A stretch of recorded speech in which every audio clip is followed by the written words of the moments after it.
Hello dear student, welcome to you नई शुरुआत channel. कैसे हैं आप लोग और कैसी चल रही है आपकी तैयारी? आई होप गाइस आप लोग बहुत अच्छे होंगे और आपकी तैयारी भी एकदम ज़बरदस्त चल रही होगी, क्योंकि आपके एग्ज़ाम आने वाले हैं। जैसा कि आपको पता है कि गाइस जनवरी लग चुकी है। सो गाइस देखिए, आज हम आपके लिए क्या लेके आए हैं।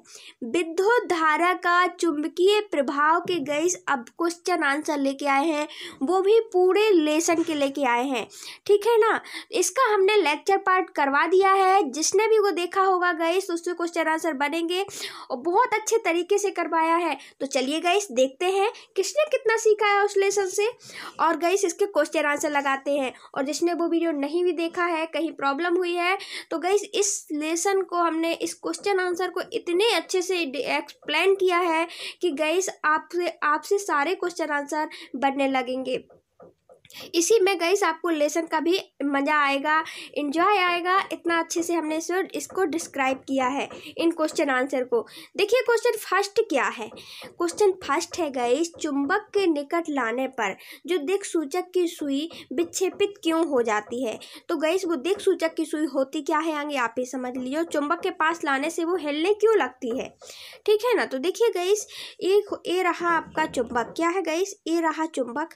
इसमें होता है एक नॉर्थ साइड और एक होता है साउथ साइड, ठीक है ना।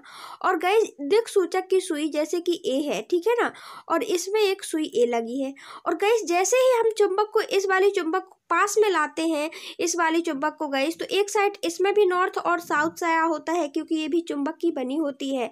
तो गाइस यदि चुंबक एन साइड यदि चुंबक की मिलेगी तो ये क्या होगी, पास में आएगी तो ये दूर भागेगी, क्योंकि एन साइड समजातीय दिशा यदि मिलते हैं इसमें तो वो मिलना नहीं चाहती है। आपने चुंबक को गाइस छोटे में चिपकाया होगा, कभी कभी हम देखते हैं चुंबक को पास में ले जाते हैं छोटी चुंबक को तो दूर भागती है, और कभी कभी मिल जाती है। तो ऐसा क्यों, क्योंकि वो एन सिरा होता है, एक ही सिरा होने, एक समजात सिरा होने के कारण वो गाइस मिलती नहीं है, दूर भागती हैं। और गाइस यदि एक साइड एन सिरा है और एक साइड साउथ सिरा है तो ये गाइस मिलने को दौड़ती हैं। क्या होती हैं, मिलने को दौड़ती हैं और चिपक जाती हैं। तो ये होता है। तो गाइस जैसे ही हम नॉर्थ साइड को लाते हैं तो गाइस वो दूर भागेगी, इसलिए हिलेगी।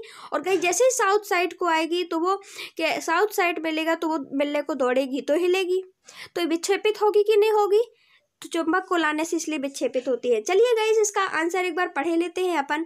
देखिए गाइस, वास्तव में दिक् सूचक की सुई एक छोटा सा क्षण चुंबक होती है और किसी दिक् सूचक की दोनों सिरों के लगभग, दिक् सूचक में गाइस दोनों सिरे होते हैं जो हमने बताए थे, उसमें लगभग उत्तर और दक्षिण दिशाओं की ओर संकेत करने वाले सिरे उत्तरोमुखी और ध्रुव अथवा उत्तरोमुखी को ध्रुव कहते हैं। मतलब एक उत्तर साइड दिशा की ओर होता है दिक् सूचक की सुई में गाइस, जो भी वो दो दिशाएं होती हैं चुंबक में, हमने देखा एक उत्तर दिशा और एक कौन सी, दक्षिण दिशा को संकेत करती है। तो जो उत्तर दिशा की ओर होती है तो उसे उत्तर ध्रुव कहते हैं, तथा दूसरा जो दक्षिण दिशा की ओर होता है, संकेत करता है, होता है गाइस दक्षिण दिशा की ओर छोर होता है चुंबक का, उसे दक्षिणोमुखी अथवा गाइस दक्षिणोमुखी या दक्षिण ध्रुव कहते हैं। हम जानते हैं गाइस कि सजातीय ध्रुवों में प्रतिकर्षण होता है। जैसे हम एन को मिलाते हैं, ये सजातीय ध्रुव है, दो चुंबक लिए, दोनों के एन छोर को मिलाया, मतलब उत्तर छोर को, मतलब एन मतलब नॉर्थ गाइस, तो ठीक है ना, नॉर्थ छोर को मिलाया, मतलब उत्तर साइड को मिलाया गाइस, तो उसमें क्या होगा, प्रतिकर्षण होगा। सजातीय ध्रुवों में प्रतिकर्षण तथा विजातीय ध्रुवों में, मतलब एन एस को मिलाने में आकर्षण होगा, वो मिलने की कोशिश करेंगे। अतः दिक् सूचक की सुई चुंबक गाइस निकट लाने पर विक्षेपित हो जाती है, इसीलिए गाइस वो विक्षेपित हो जाती है। आई होप गाइस ये आंसर आपको बिल्कुल क्लियर हो गया होगा। जहाँ देखिए क्वेश्चन नंबर 2 देखते हैं। चुंबकीय क्षेत्र की रेखाओं के गुणों की सूची बनाइए। हमको इसके गुण लिखना है, ठीक है ना। देखिए चुंबकीय क्षेत्र इस प्रकार होता है, आपको बता दें, एक होता है साइड नॉर्थ और एक होता है साउथ, मतलब कि उत्तर ध्रुव और दक्षिणी ध्रुव होता है चुंबक में। तो हम देखें तो चुंबकीय क्षेत्र गाइस इस प्रकार बनाती हैं। ये गाइस रेखाएं होती हैं, यदि कहीं चुंबक रखिए तो आप समझ जाइए कि वहाँ से एन साइड से रेखाएं निकलती हैं और साउथ साइड में क्या हो जाती हैं, चली जाती हैं। ये होता है गाइस कैसी चुंबकीय क्षेत्र होता है एक, यदि वहां पे चुंबक रखी है तो इस प्रकार वक्र बनाती हैं, ठीक है ना, इस प्रकार बंद वक्र बनाती हैं। और दूसरा ये नॉर्थ साइड कहीं प्रतिच्छेदित नहीं कर रही हैं। आप ध्यान दीजिए, कोई भी रेखा ऐसे नहीं जा रही है कि वो प्रतिच्छेदित कर दे गाइस। वो सभी रेखाएं कैसे जा रही हैं, बिल्कुल गाइस एक दूसरे को नहीं काट रही हैं, ठीक है ना, बंद वक्र का निर्माण करती हैं, प्रतिच्छेदित नहीं करती हैं। और गाइस ये नॉर्थ साइड से निकल करके एक निश्चित दिशा में साउथ साइड की ओर समाप्त हो जाती हैं, ये हमने देखा, ठीक है ना। तो देखिए इसके गुण आप लिख सकते हैं यही। देखिए ये काल्पनिक रेखाएं चुंबक के उत्तरी ध्रुव से निकलती हैं और दक्षिणी ध्रुव में जाकर समाप्त हो जाती हैं। तो गाइस पहला गुण तो आपका यही हो गया कि उत्तरी ध्रुव से काल्पनिक रेखाएं उत्तर से निकलती हैं, उत्तरी ध्रुव से, और दक्षिणी ध्रुव में समाप्त हो जाती हैं। इसके बाद दूसरा गुण क्या हो गया चुंबक का, ये गाइस रेखाएं कभी भी प्रतिच्छेदित नहीं करती हैं। तो दूसरा गुण हो गया प्रतिच्छेदित नहीं करती हैं, आप इतना याद रख लीजिए। तीसरा गाइस बंद वक्र का निर्माण करती हैं। हमने देखा गाइस एक बंद वक्र का निर्माण कर रही थी, नहीं कर रही थी, आसपास में इस प्रकार का वो बन रहा था इसमें, है ना, कोई चुंबक रखी है तो बंद वक्र का निर्माण कर रही हैं, प्रतिच्छेदित नहीं करती हैं और उत्तर से दक्षिण में ध्रुव में समाप्त हो जाती हैं। और इन रेखाओं के परस्पर चुंबकीय दिशा इन रेखाओं के बिंदु पर स्पर्श रेखा की एक दिशा चुंबकीय क्षेत्र की दिशा को दर्शाती हैं। तो गाइस यह क्या करती हैं, दिशा को भी दर्शाती हैं। यदि चुंबक गाइस रखा है NS तो हम जान सकते हैं कि गाइस दिशा पता, एक जिस साइड भी यदि हम गाइस चुंबक को लटका दें तो एक छोरा नॉर्थ की होगा और एक साइड साउथ को होगा, तो दिशा सूचक हुई कि नहीं हुई। तो गाइस आप 3 चीजें इसके गुण याद रख सकते हैं। याद रखने के लिए बस इतना ही रखिए कि गाइस उत्तरी ध्रुव से निकलती हैं और दक्षिणी ध्रुव में समाप्त हो जाती है पहले में, इतना आप याद रख लेंगे। इसके बाद यह प्रतिच्छेदित नहीं करती हैं, यह रेखाएं बंद वक्र का निर्माण करती हैं और ये दिशा को दर्शाती हैं। इतना याद रख ले गए तो आप इतना तो आराम से लिख ले जाएंगे कि यह काल्पनिक रेखाएं उत्तरी ध्रुव से निकल करके दक्षिणी ध्रुव में समाप्त होती है। ये परस्पर एक दूसरे को प्रतिच्छेदित नहीं करती हैं, यदि प्रतिच्छेदित याद है आपको तो। और ये रेखाएं गाइस बंद वक्र याद है तो आप याद लिख सकते हैं इतना कि ये रेखाएं बंद वक्र का निर्माण करती हैं, ये दिशा दर्शाती हैं। तो आप ये लिख सकते हैं इन रेखाएं किसी भी स्पर्श रेखा की दिशा चुंबकीय क्षेत्र की दिशा को दर्शाती हैं। याद हो गया आपको, जल्दी बताइए हमारे साथ में। तो उत्तर से निकलती हैं, दक्षिण को जाती हैं, बंद वक्र का निर्माण करती हैं, प्रतिच्छेदित नहीं करती हैं और दिशा सूचक होती है। हो गए चारों याद। इसके बाद चलिए नेक्स्ट क्वेश्चन की ओर चलते हैं। देखिए क्वेश्चन नंबर 3 देखते हैं। 2 चुंबकीय रेखाएं एक दूसरे को प्रतिच्छेदित क्यों नहीं करती हैं। तो गाइस हम देख रहे हैं कि यदि यहाँ पे जैसे NS रखा है, एक चुंबक का टुकड़ा रखा है, तो गाइस इसकी जो रेखाएं बनी है ये सभी एक दूसरे को नहीं काटती हैं। ऐसा क्यों? तो गाइस इसका कारण है, यदि काटने लगती, यदि गाइस ये रेखाएं देखिए जो सीधे सीधे ऐसे जा रही हैं, अपने अपने क्षेत्र में जा रही हैं, और गाइस ये अपने क्षेत्र में ना जा करके यहाँ से गई और यहाँ पे आ गई, यहाँ से गई और यहाँ पे ऐसे काटने लगती गाइस, तो क्या होता, ये कभी भी दिशा नहीं बता पाती, ठीक है ना। यदि गाइस चुंबकीय क्षेत्र की रेखाएं परस्पर गाइस एक दूसरे को प्रतिच्छेदित करने लगती, प्रतिच्छेदित करेंगी तो प्रतिच्छेदित करने वाला बिंदु चुंबकीय क्षेत्र की 2 दिशाओं में होंगी, तो ऐसा संभव नहीं है। यदि प्रतिच्छेदित करेंगी गाइस तो कभी यहाँ से यहाँ, यहाँ से यहाँ होंगी और इनकी दिशाएं क्या चेंज हो जाएंगी, है ना।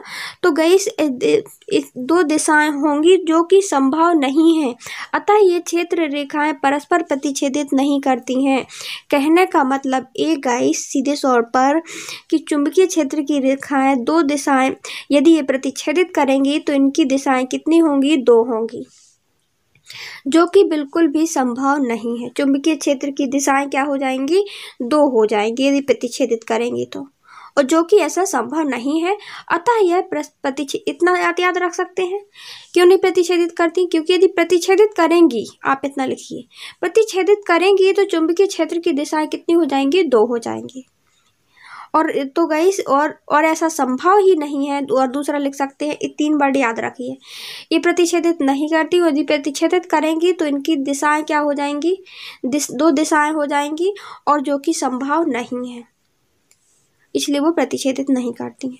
इसके बाद देखिए क्वेश्चन नंबर 4 देखते हैं। किसी क्षण चुंबक के चारों ओर चुंबकीय क्षेत्र की रेखाएं खींचिए। तो गाइस किसी क्षण चुंबक, देखिए आपने चुंबक बनाई, इसके बाद देखिए एक साइड एन लिखा, कहीं भी एन एस लिख दीजिए आप, लेकिन जहां एन लिखेंगे वहां से रेखाएं निकलेंगी और जहां पे एस लिखेंगे वहां पे रेखाएं समाप्त हो जाएंगी। देखिए एन हमने यहाँ लिख दिया और यस ये लिख दिया। अब यहाँ से कहाँ से निकलेंगी रेखाएं गाइस? यहाँ से निकलेंगी। देखिए ये निकल रही हैं और यहाँ समाप्त हो जाएंगी, हो रही है समाप्त। इसके बाद देखिए यहाँ इस एन कौन साइड है? इसी साइड, तो यहाँ से निकल रही हैं, ये निकल रही हैं, ये निकल रही हैं, किसी को काटेंगी नहीं, ध्यान रखना। ये बना हमारा चुंबकीय क्षेत्र, ठीक है ना। सो गाइस देखते हैं क्वेश्चन नंबर 5। मेज के तल पर पड़े तार को गाइस वृत्ताकार पास पर विचार कीजिए। मतलब एक मेज पर तार पड़ा है, उसको वृत्ताकार वृत्त मतलब कि गाइस गोलाकार में मोड़िए, ठीक है ना, इस प्रकार। इसके बाद और गाइस मान लीजिए और विचार कीजिए कि इस पास में कैसी दक्षिणावर्त विद्युत धारा प्रवाहित हो रही है, ठीक है ना, और इसमें दक्षिण हस्त अंगुष्ठ का नियम लगाइए और फिर नियम लागू करके गाइस पास के बताइए गाइस कि पास के भीतर तथा बाहर चुंबकीय क्षेत्र की दिशा क्या होगी। गाइस यहाँ पे एक तार था, ठीक है ना, तार को हमने वृत्ताकार पास में मोड़ दिया, मतलब कि इसको गोल आकार में तार को मोड़ दिया और इसमें विद्युत धारा प्रवाहित की, ठीक है ना। जैसे ही विद्युत धारा प्रवाहित की करते हैं हम कोई भी तार में गाइस, तो उसमें चुंबक की भांति वो आसपास का क्षेत्र बन जाता है, ठीक है ना। वहाँ पे दूसरी चुंबक लाएंगे तो एक चुंबक चिपकने को दौड़ेगी या फिर तार में हटने को दौड़ेगी, ध्यान रखना। जब भी गाइस विद्युत धारा, यदि हम तार को स्विच को ऑन कर देते हैं, लाइट चालू कर देते हैं और तार के पास में चुंबक रखते हैं, तो पास में मिलने को दौड़ेगी या फिर हटने को। तो इससे पता चल गया कि चुंबक तार में क्या होता है, चुंबकीय क्षेत्र बनता है और इसकी एक दिशा होती है। तो देखिए यहाँ पे विद्युत धारा हम प्रवाहित कर रहे हैं ऐसे, तो यहाँ ऐसे, ठीक है ना। तो यहाँ इसकी दो दिशाएं निकल के आती है। देखिए यहाँ पे नीचे से ऊपर की ओर विद्युत धारा जा रही है, यहाँ ऊपर से नीचे की ओर जा रही है, तो दो दिशाएं बन गई। तो चुंबकीय क्षेत्र की भी गाइस दो दिशाएं बन जाएंगी, ठीक है गाइस। जब भी तार में विद्युत धारा गाइस नीचे से जाए, कहाँ जाए गाइस? नीचे से जाए, तो चुंबकीय क्षेत्र हमेशा एंटी क्लॉकवाइज बनता है। और गाइस जब ऊपर से आए तो क्लॉकवाइज बनता है, मतलब घड़ी की सुई के जैसा बनता है। अब गाइस एंटी क्लॉकवाइज और क्लॉकवाइज को समझ लेते हैं 2 मिनट।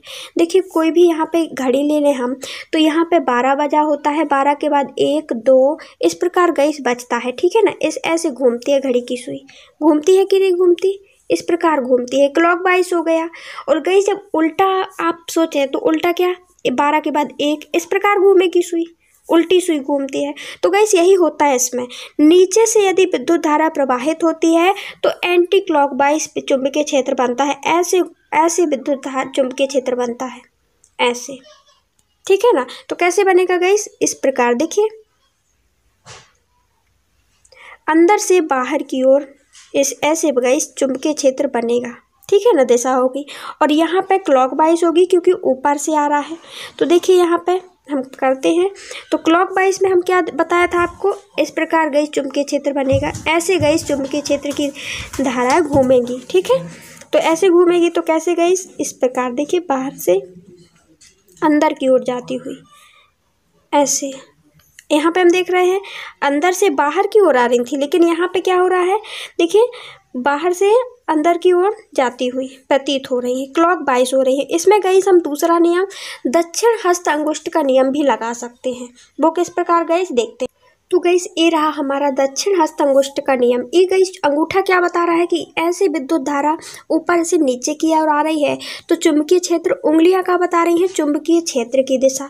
तो देखिए जब ऊपर से आती है तो हमने बताया था, जब भी गाइस ऊपर से आती है विद्युत धारा तो क्लॉकवाइज होता है। क्लॉकवाइज हम देखते हैं घड़ी की सुई किस प्रकार जाती है, इस प्रकार घूमती है कि नहीं घूमती। तो देखिए यहाँ पे भी आप देख लीजिए, इसमें गाइस चुंबकीय क्षेत्र ऊपर से नीचे आता है, तो क्लॉकवाइज यदि घूमेगी तो देखिए ऐसे जा रही है कि नहीं जा रही है, और यही हमने बताया था आपको।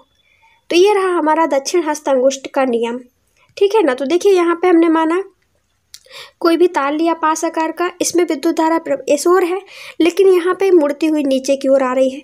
तो ये इस प्रकार गाइस चुंबकीय क्षेत्र कैसा बनेगा, इस उंगलियों के आकार का, मतलब कि गाइस देखिए यहाँ से बाहर से अंदर की, बाहर की ओर देखिए, ऐसे ऐसे बनेगा, ठीक है ना, ऐसे ऐसे।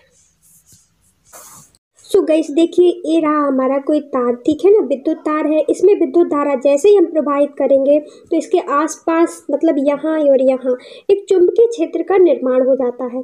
तो देखिए, इसको क्वेश्चन में बोला गया है कि एक वृत्ताकार पास में मोड़ रहे हैं अपन, इस प्रकार गाइस इसको मोड़ देते हैं गोलाकार में। तो देखिए, इसमें गाइस जैसे हमने मोड़ा और यहाँ से विद्युत धारा प्रवाहित की, यहाँ से विद्युत धारा गई, तो विद्युत दिशा क्या हो गई गाइस, यहाँ पे नीचे से ऊपर की ओर जा रही है। और गाइस यहाँ से जाती हुई जैसे यहाँ से आई गाइस, तो देखिए यहाँ पे ऊपर से नीचे से ऊपर की ओर जा रही थी, लेकिन यहाँ ऊपर से नीचे की ओर आ रही है कि नहीं आ रही है, यहाँ से आती हुई। और गाइस तो इसमें दक्षिण हस्त अंगुष्ठ का नियम लगाते हैं अपन। तो देखिए यहाँ पे ये अंगूठा क्या बताता है, दक्षिण हस्त अंगुष्ठ में गाइस ये अंगूठा बताता है चुंबकीय विद्युत धारा की दिशा। तो देखिए ये ऊपर जा रही है ना, तो हम देखिए नीचे से ऊपर जा रही है, तो देखिए ऐसे हम लगाएंगे, ठीक है ना। और गाइस यहाँ चुंबकीय अंगुलियाँ क्या बताती हैं, चुंबकीय क्षेत्र की दिशा। तो देखिए इस प्रकार हम मोड़ रहे हैं, तो विद्युत चुंबकीय क्षेत्र कैसे बन रहा है गाइस, बाहर से आता हुआ अंदर की ओर, ऐसे गाइस चुंबकीय क्षेत्र बन रहा है, ठीक है ना। इसके बाद देखिए यहाँ पे कैसा बनेगा गाइस, यहाँ पे विद्युत धारा की दिशा ये आई, यहाँ पे आया विद्युत धारा। अब यहाँ पे अभी तो ऐसे जा रही थी, लेकिन अब गाइस ये किस ओर जाएगी, तो देखिए आप कुछ इस प्रकार। अब एक गाइस इस आंसर को संलग्न चित्र के अनुसार यदि गाइस दाहिने हस्त अंगुष्ठ की अंगुलियों को तार के ऊपर इस प्रकार लपेटा जाए कि अंगूठा तार में विद्युत धारा की दिशा को बताए, ठीक है ना। तो यही बताया था हमने कि जो हमारा अंगूठा क्या बताया है, विद्युत धारा की दिशा को।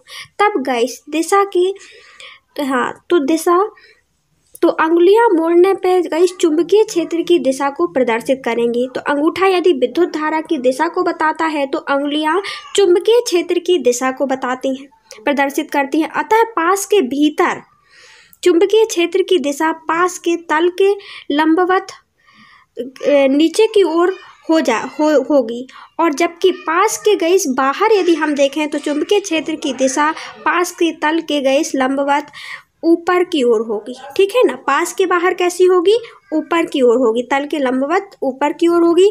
और जबकि पास के भीतर चुंबकीय क्षेत्र की दिशा कैसी होगी, पास तल के लंबवत नीचे की ओर होगी।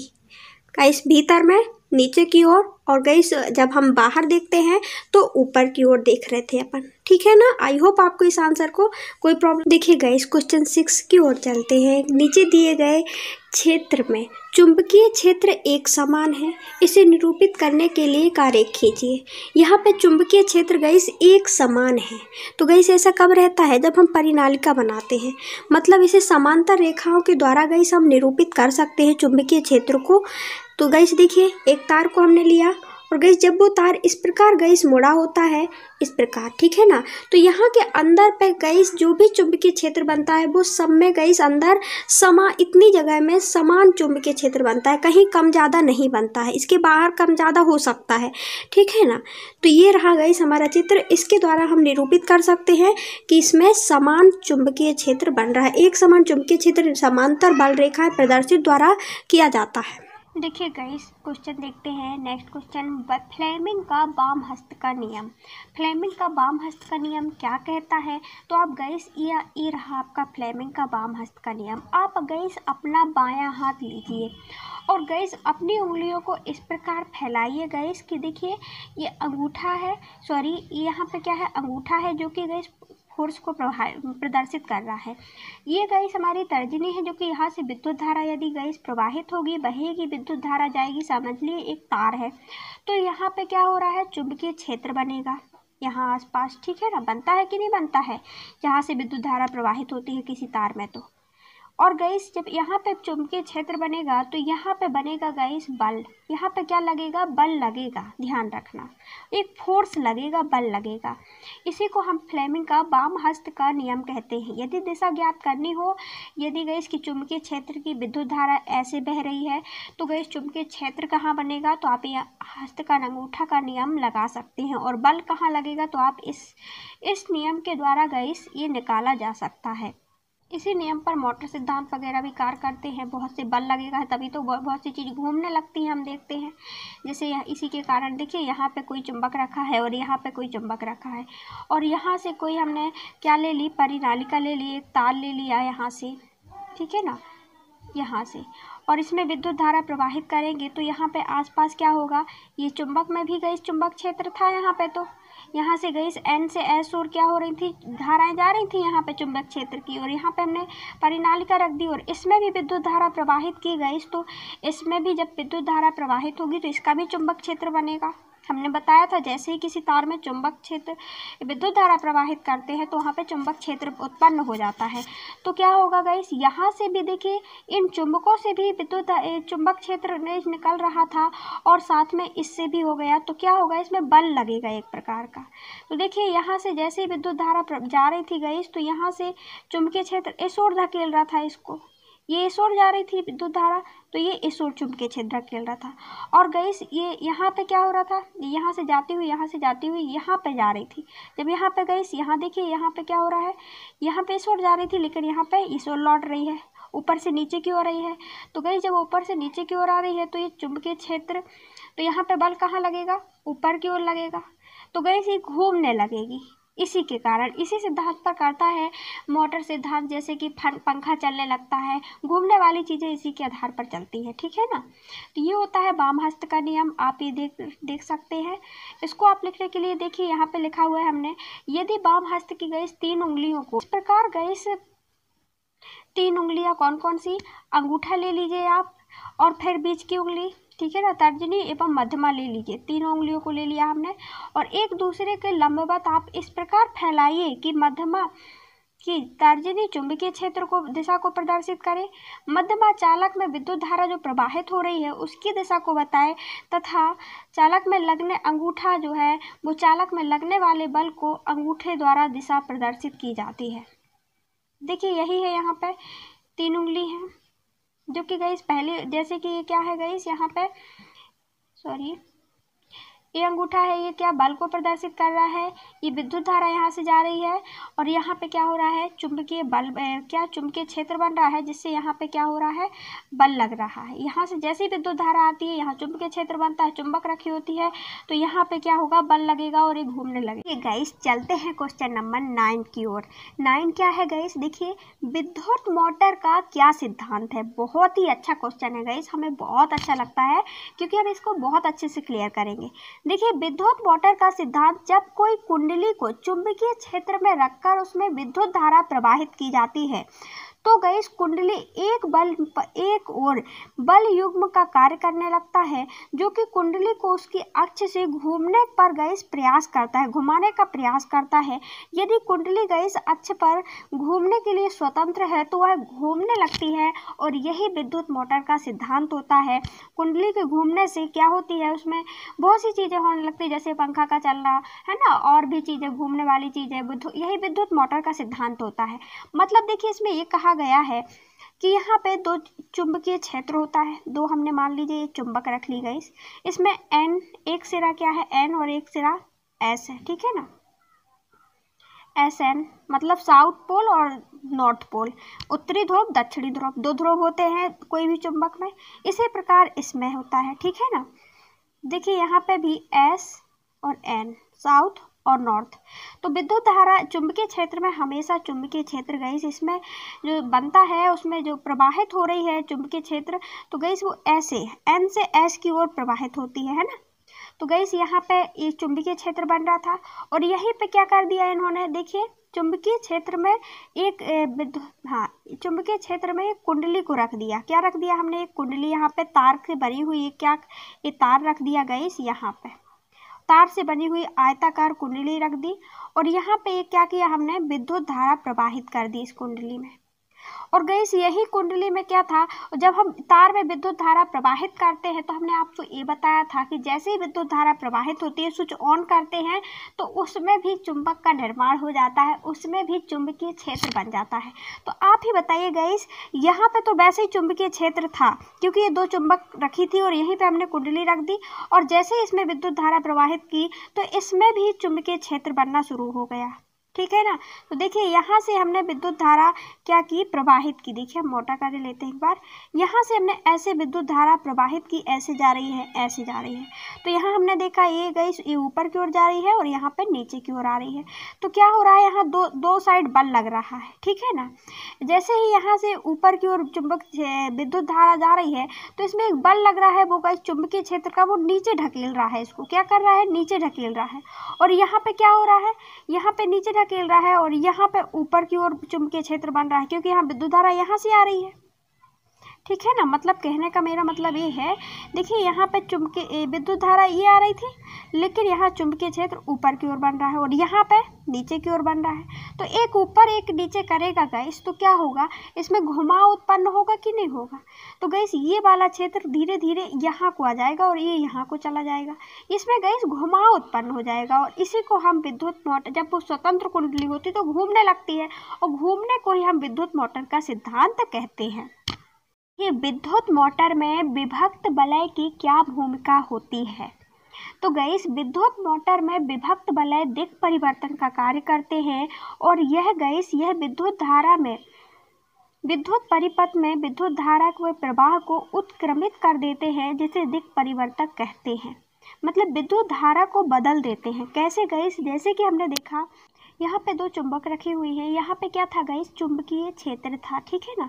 और यहाँ पे जैसे ही हमने एक क्या कर दी, एक गाइस वो परिनालिका लगा दी, तारों की बनी हुई, ठीक है ना। मतलब परिनालिका गाइस इस प्रकार एक आयताकार परिनालिका लगा दी, और इसमें क्या किया गाइस, इसमें एक विभक्त वलय ए लगे होते हैं, ठीक है ना। और गाइस जैसे ही इसमें हमने क्या किया, एक विद्युत धारा डाली, क्या कर दिया, यहाँ पे विद्युत धारा प्रवाहित की इसी परिनालिका में, ठीक है ना। और जैसे ही इसमें विद्युत धारा जाती है तो हम देखते हैं इसमें भी क्या होता है, चुंबकीय क्षेत्र बन जाता है। और चुंबकीय क्षेत्र बन जाने के कारण गाइस ये जो परिनालिका है, इसकी जो ये वाला, इसमें क्या लगने लगता है, बल लगने लगता है, और ये क्या होने लगती है, इस प्रकार घूमने लगती है, ठीक है ना। जब गाइस ये आधी घूमती है, देखिए इस प्रकार ऐसे ऐसे ऐसे घूमती हुई, एक बार जैसे अब आप किताब को गैस घुमाने की कोशिश कीजिए, आधी घूमेगी तो वो गैस विद्युत, इसमें विद्युत धारा कभी गैस इस ओर बल लगता है तो फिर इस ओर लगने लगता है, फिर इस ओर लगता है, फिर इस ओर लगने लगता है। तो ये दिक् परिवर्तन के कारण, क्यों गैस, देखिए यहाँ पे विद्युत धारा भी परिवर्तित हो जाती है इन्हीं दिक् परिवर्तनों के कारण। यहाँ पे जो दिक् परिवर्तक आपको ये दिख रहे हैं, और ये क्या कर देते हैं, ये विद्युत धारा को भी उत्क्रमित कर देते हैं, उल्टी साइड से विद्युत धारा भी बहने लगती है फिर। क्योंकि गाइस आपने देखा होगा, जब हमारी कुंडली गाइस ऐसे थी, ऐसे, और फिर जब ऐसे घूमने लगती है, मतलब कि गाइस यहाँ ए था और यहाँ बी और यहाँ सी और यहाँ डी, और गाइस जब हम इसको घुमाएंगे, देखिए अभी ये, देखिए ए, अभी ये ए यहाँ पे है, ये है ये, और यहाँ भी है, और गाइस अभी ये ऐसी है, और जैसे ये गाइस पलटेगी तो देखिए यहाँ पे आ जाएगी ये बी कहाँ चला, ए वाला ये कहाँ चला जाएगा, यहाँ, और बी यहाँ, और सी वाला ये यहाँ चला जाएगा, और ये डी यहाँ, है ना। यहाँ से हम पलटाते नहीं बन रहा है, अब ऐसे पलट जाएगी, है ना। तो ये कैसे पलट रही है गाइस, तो जब अभी गाइस यहाँ से विद्युत धारा प्रवाहित हो रही थी, लेकिन अब गाइस जब पलट गई तो यहाँ पे विद्युत धारा, यहाँ पे फोर्स लगेगा, यहाँ पे उल्टी दिशा बहने लगेगी, ठीक है ना। देखिए गाइस, चलते हैं नेक्स्ट क्वेश्चन की ओर। किसी कुंडली में विद्युत धारा प्रेरित करने के ढंग को बताइए। तो गाइस इसमें ये देखेंगे कि कभी भी गाइस विद्युत बनती कैसे है, विद्युत धारा कैसे प्रेरित होती है। तो गाइस आपने देखा होगा, कभी जनरेटर नियम देखा है, जब गाइस लाइट चली जाती है तो जनरेटर चालू कर देते हैं। आखिर सोचिए गाइस कि विद्युत धारा प्रवाहित बन कैसे जाती है बिना लाइट के, है ना, कैसे हमारे बल्ब जलने लगते हैं। तो इसका कारण गाइस इसमें देखते हैं अपन, इसमें एक चुंबकीय क्षेत्र परिवर्तन के कारण होता है। ऐसा क्या होता है गाइस, यहाँ पे आप मान लीजिए एक आपने क्या रख दिया, यहाँ पे गाइस एक तार लिए आपने, देखिए ये दो तार लिए, यहाँ पे ये एक तार और ये एक तार, और यहाँ पे हमने क्या कर दिया, बल्ब लगा दिया। गाइस क्या इस बल्ब जलेगा, बोलेंगे आप बिल्कुल नहीं जलेगा। क्यों गाइस? क्योंकि यहाँ पे ना ही हमने बैटरी लगाई है, ना ही गाइस इसमें सेल लगाया है, और ना ही इसमें स्विच को गाइस जोड़ा है, ऑन किया है कि विद्युत धारा जा सके। तार नहीं जोड़े हैं हमने, ओनली 2 तार लिए हैं और एक बल्ब लगा दिया, तो विद्युत धारा क्या बल्ब जलेगा? तो आप बोलेंगे बिल्कुल नहीं। तो गाइस देखिए, और गाइस यदि हम इसके आसपास एक चुंबक लाते हैं और उसको ऐसे ऐसे हिलाते हैं गाइस, यहाँ पे देखिए इस हिलने के कारण चुंबक का ये क्षेत्र था, आसपास तो चुंबक का क्षेत्र होता है, तो गाइस ये चुंबक क्षेत्र क्या होगा? परिवर्तित होगा। ऐसे ऐसे हिलेगा गाइस तो ये परिवर्तित होगा, और परिवर्तन के कारण क्या हो जाएगा गाइस? ये बल्ब जलने लगता है। ठीक है ना? तो चुंबकीय क्षेत्र के परिवर्तन के कारण भी बल्ब जलने लगता है। तो इस ऐसा गाइस, जैसे कि यहाँ पे एक कुंडली ली हमने और यहाँ पे एक छोटा सा क्या टुकड़ा लिया और इसको हिलाया, दोनों में से एक हिलेगा गाइस, तार हिले या फिर चुंबक हिले, तो विद्युत धारा उत्पन्न हो जाती है, ध्यान रखना। ठीक है ना? तो गाइस, और यदि हमने देखा था, और गाइस यदि हम चुंबक क्षेत्र भी इसका इफेक्ट पड़ता है। अभी तो हमने बल्ब देखा कि इसके कारण जलने लगा था, किसके कारण? चुंबक क्षेत्र के कारण।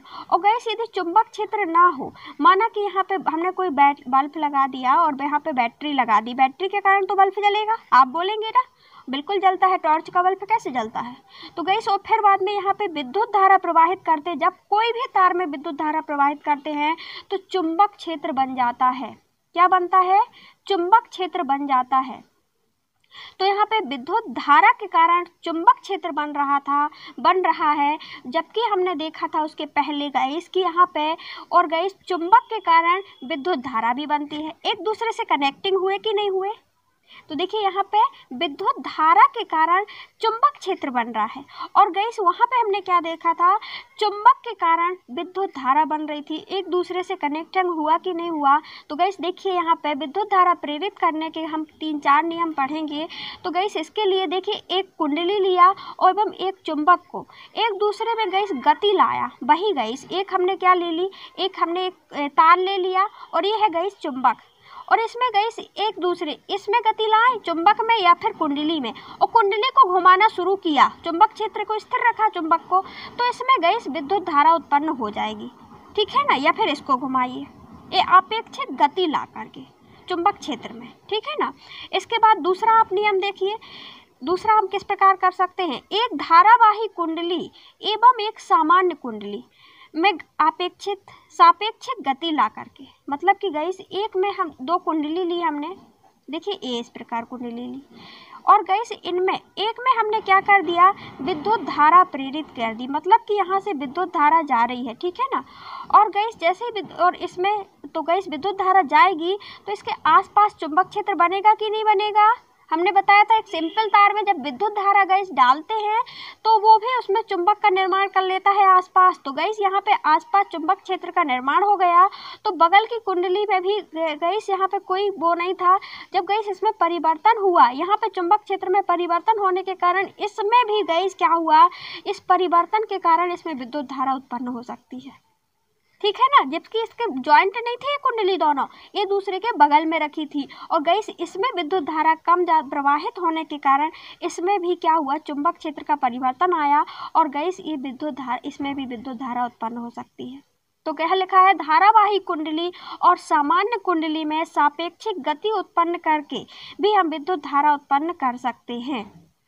इसके बाद देखिए नेक्स्ट हम क्या है, या फिर इनमें गाइस क्या करने, एक को हिलाना शुरू कर दीजिए। देखिए 2 कुंडली में से एक को गाइस क्षण धारा के मान में परिवर्तित करके, 2 कुंडली ली हमने और एक के धारा के मान को परिवर्तित कर दिया। देखिए हमने एक कुंडली ली और एक के धारा के मान को परिवर्तित कर दिया। इसमें गाइस जैसे ही हम विद्युत धारा डाल रहे थे एकदम से कम किया और एकदम से ज़्यादा कर दिया। ये जैसे ही कम किया गैस तो देखिए इसमें क्या प्रभाव डाला, जैसे ही कम कर दिया गैस तो ये हिलने लगती है। इसमें यहाँ पे देख सूचक की सुई लगाएं तो हिलने लगती है, मतलब इसमें भी गैस इसका का चुंबक क्षेत्र था वो पर अभी लगातार एक सी आती रहेगी गैस विद्युत धारा, तो उसमें परिवर्तन नहीं होगा, इसमें कोई वो नहीं पड़ेगा। लेकिन गैस जैसे ही हम कम करेंगे तो इसमें विद्युत धारा क्या होगा, चुंबक क्षेत्र परिवर्तित हो जाएगा, एकदम से हट सा गया है ना, परिवर्तन हुआ इसमें। और गैस जैसे ही ज़्यादा कर दिया हमने, जैसे ही ज़्यादा किया तो फिर गैस परिवर्तन आया चुंबक क्षेत्र में, तो इसमें विद्युत धारा उत्पन्न हो जाती है। आई होप आपको क्लियर हो गया होगा। तो हमने क्या देखा, एक कुंडली में एवं चुंबक को सापेक्षिक गति उत्पन्न करके, एक धारावाही कुंडली और एक सामान्य कुंडली में गति उत्पन्न करके, और दो कुंडली में एक में धारा के मान को परिवर्तित करके।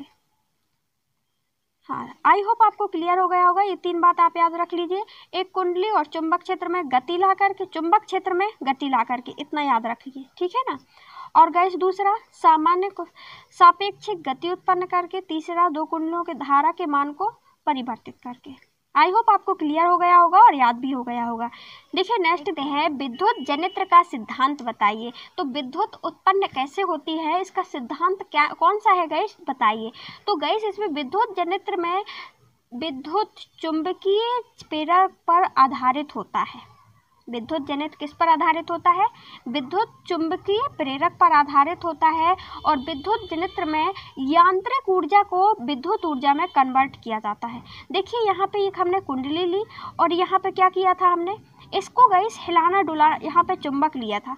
और गाइस यदि हम इस कुंडली को हिलाना डुलाना जैसे ही प्रारंभ करते हैं, इसमें परिवर्तित होता है, तो ये यंत्र है कि नहीं है ये कुंडली। और गाइस इसको हमने क्या कर दिया, विद्युत ऊर्जा में परिवर्तित कर दिया।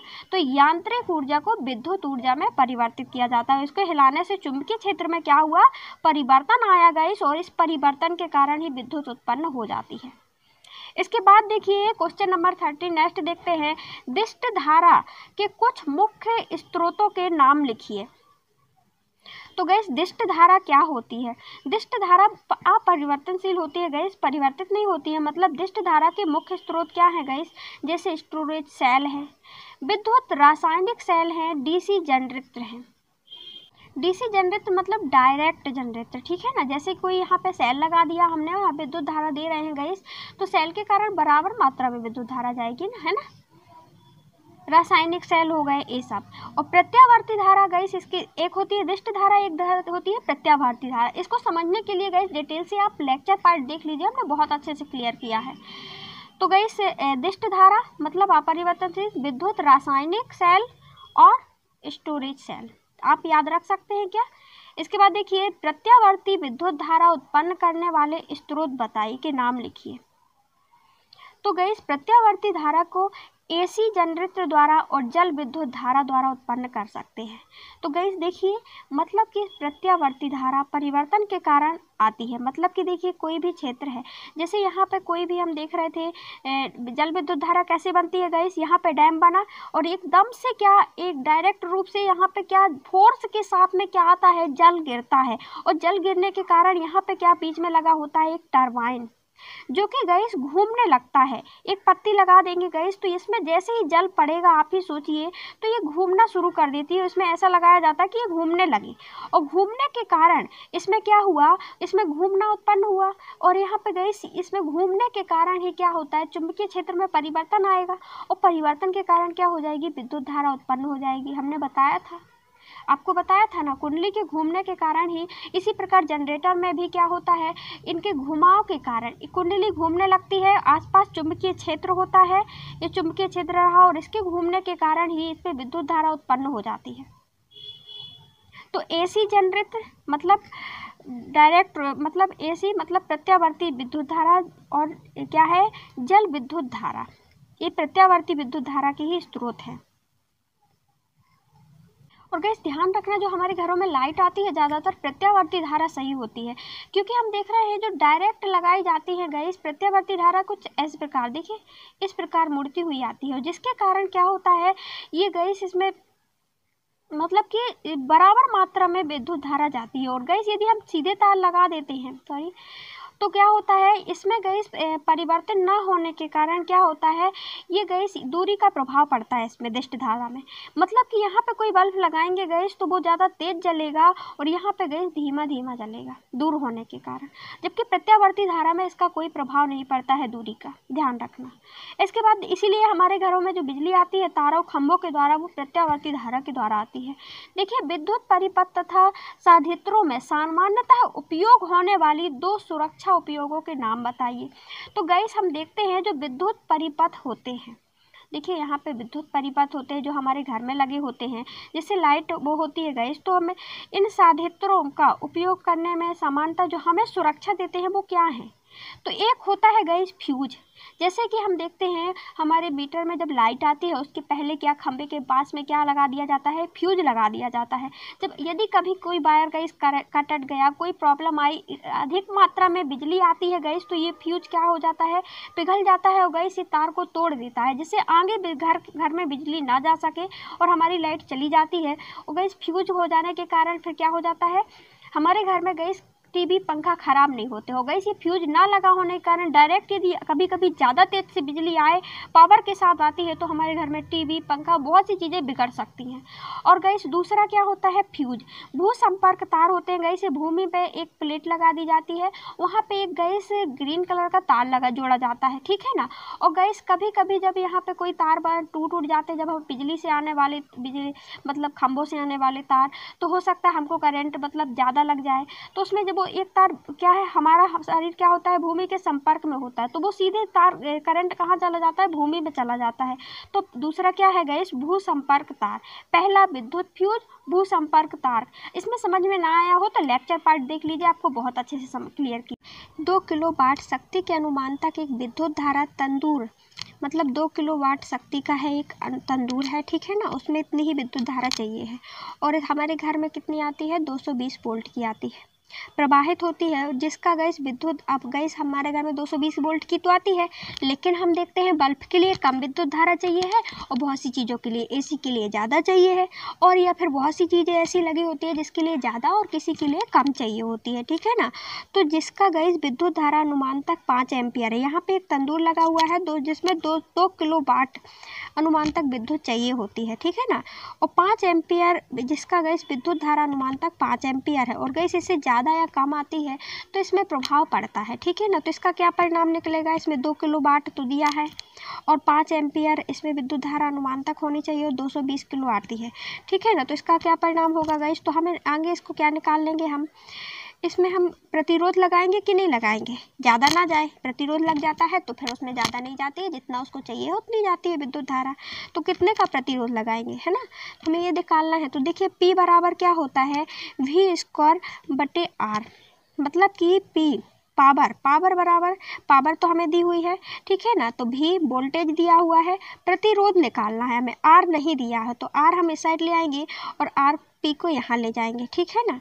तो देखिए हम आर को यहाँ ले आए, यहाँ पे आप देख सकते हैं आर को हमने क्या किया, इस साइड ले आए, ये ले आए, और गैस पी को इस साइड भेज दिया। पी का मान आपको पता था ना गैस, और 200, और भी का मान क्या था, भी स्क्वायर था, तो भी का मान क्या लिख रहे हमने, क्या था भाई 220 आ रही है, 220 वोल्ट की आ रही थी ना, तो 220 गुणे 220 लिख दिया, और पी का मान लिख देंगे अपन। पी का मान कितना था, पावर कितनी थी, 2 किलोवाट थी 2 किलोवाट। तो देखिए 2 गुणे 10 की पावर 3, देखिए ये थी 2 किलोवाट।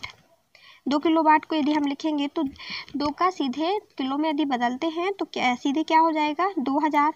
तो यदि हम ऐसे लिखें तो इस प्रकार लिख सकते हैं, ये हमने मान रख दिया, ठीक है ना। और आर का हमने आर को इस साइड ले आए और उसको पी का मान यहाँ पे रख दिया, ठीक है ना। तो यही हुआ है। इसके बाद देखिए तो हमारा प्रतिरोध कितना निकल आया, आप देख रहे हैं प्रतिरोध निकल आया 220 गुणे 220 बटे 2 गुणे 10 की पावर क्यू। इसके बाद अब क्या निकालना है हमें, आई, मतलब विद्युत धारा जानी कितनी चाहिए हमें ये भी तो देखना है।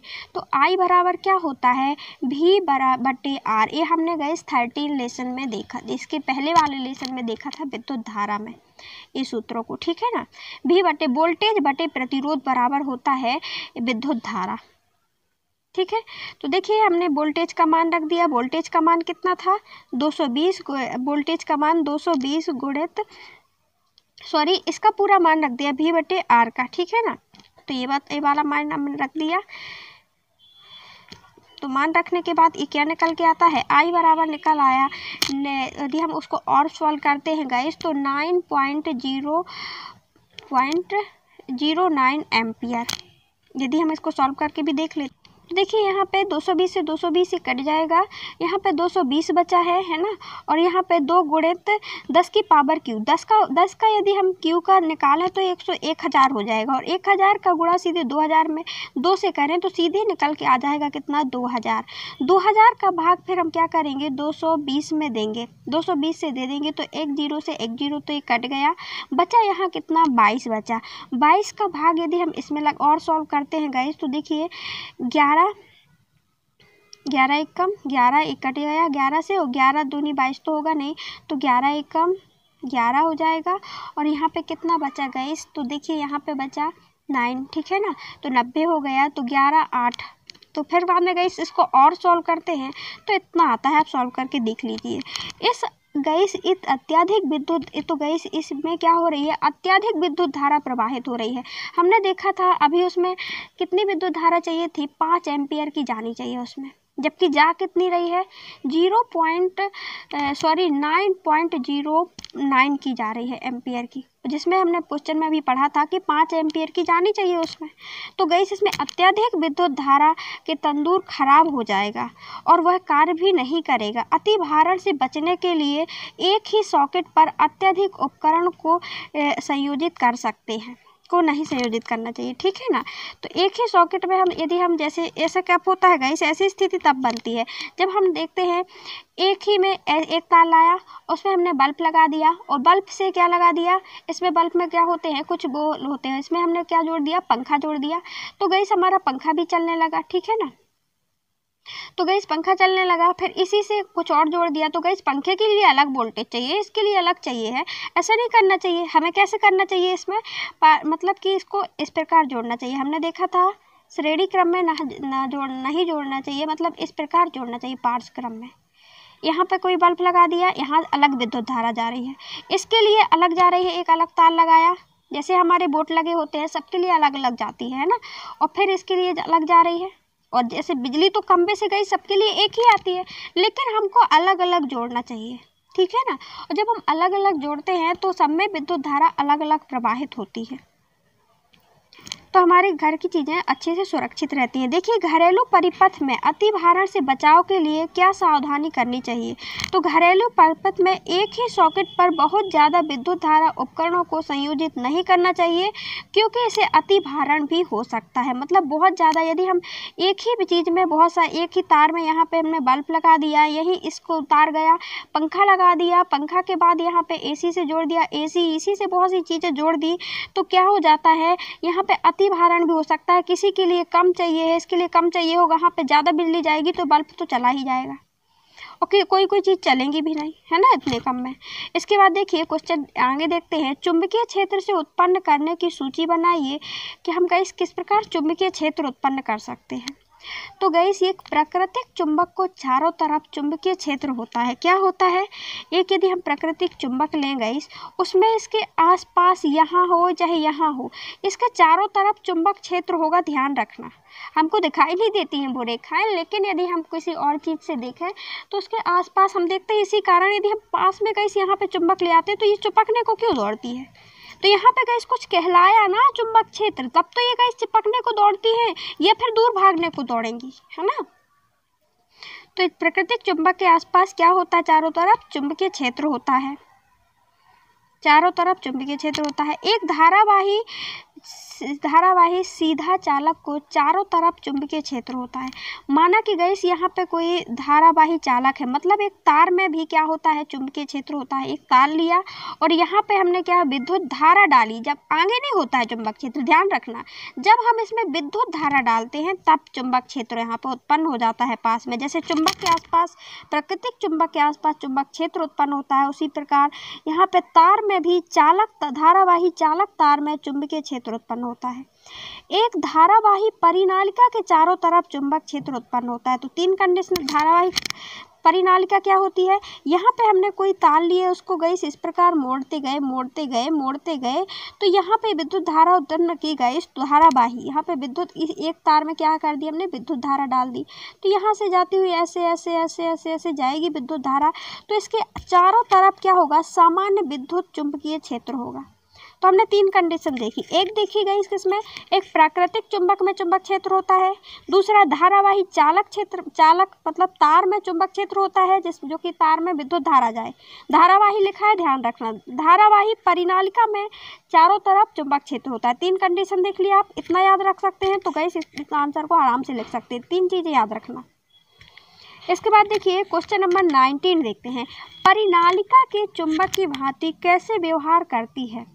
क्या आप किसी क्षण चुंबक की सहायता से किसी गैस विद्युत धारा परिनालिका के उत्तर ध्रुव तथा दक्षिण ध्रुव को निर्धारण कर सकते हैं? तो बिल्कुल।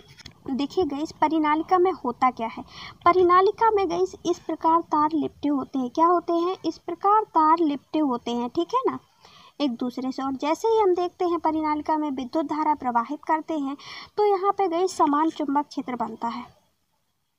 और गैस हम देखें यहाँ पे हमने आपको पढ़ाया था गैस कि एक और परिनालिका में भी क्या होगा, तार में क्या होता है, चुंबक में क्या होता है, एक और नॉर्थ साइड होता है और एक और साउथ साइड होता है, ठीक है ना। तो गैस इसमें भी नॉर्थ साउथ होगा। तो गैस इसमें क्या पूछा गया है कि परिनालिका को चुंबक की भांति कैसे व्यवहार करती है? क्या आप किसी क्षण चुंबक की सहायता से विद्युत धारा में परिनालिका के उत्तर ध्रुव और दक्षिण ध्रुव को बता सकते हैं? तो बिल्कुल बता सकते हैं। तो देखिए इसमें हमने परिनालिका ले ली, इसमें विद्युत धारा प्रवाहित की और परिनालिका में क्या थे गैस, तार थे। तार को हमने इस प्रकार मोड़ दिया है, इसमें गैस विद्युत धारा भी जा रही है, करंट चला दिया हमने। और जब करंट जाने लगा तो इसमें आसपास क्या हुआ, चुंबक का क्षेत्र बनने लगा। हमने बताया था जैसे ही करंट जाता है तो उसके आसपास, जैसे चुंबक में गैस आसपास चुंबक का क्षेत्र बनता है ना, बहुत दूर भी होती है चुंबक तो खींचने को दौड़ती है या फिर भागने को दौड़ती है। तो इसमें भी गैस यही हो रहा है। और हमने एक चुंबक ले ली, एक चुंबक की एक छोटी सी छड़ ले ली। तो गैस यदि हमने यहाँ रखा एक छोटा सा, तो गैस जहाँ भी चुंबक का एंड, यदि यहाँ पे एस साइड है, हमने देख लिया कोई भी गैस यहाँ पे, यदि हमें तो पता नहीं है कि यहाँ पे गैस एस है कि एन है, ठीक है ना, यहाँ पे एस है कि यहाँ पे एस है, हमें पता ही नहीं है, एक साइड होता है। तो गैस एक हमने चुंबक ली और चुंबक का गैस एक हमें इस वाली चुंबक का पता है, ये गैस एन है और ये एस है, ठीक है ना, ये एस है। तो गैस देखिए यहाँ पे यदि एन होगा, यहाँ पे एन होगा तो ये इस एन को मिलाएंगे यदि हम, तो ये चुंबक मिलेगी नहीं, भागेगी। और भागेगी गैस तो हम समझ जाएंगे कि यहाँ पे कौन सा चुंबकीय क्षेत्र है, यहाँ पे एन है। क्या है? यहाँ पे एन है। और गैस यदि ये पास पास में आएगी तो हम समझ जाएंगे कि ये गैस एस होगा, हाँ पास, यहाँ पे एन क्योंकि हम मिलेंगे, समान ध्रुव मिलेंगे तो वो भागेंगे। और गैस यदि एस होगा, और ये वाला ध्रुव यदि हम देखें यहाँ पे, तो हम ये वाला ध्रुव क्या होगा, यहाँ पे एस होगा, एन है तो, ठीक है ना।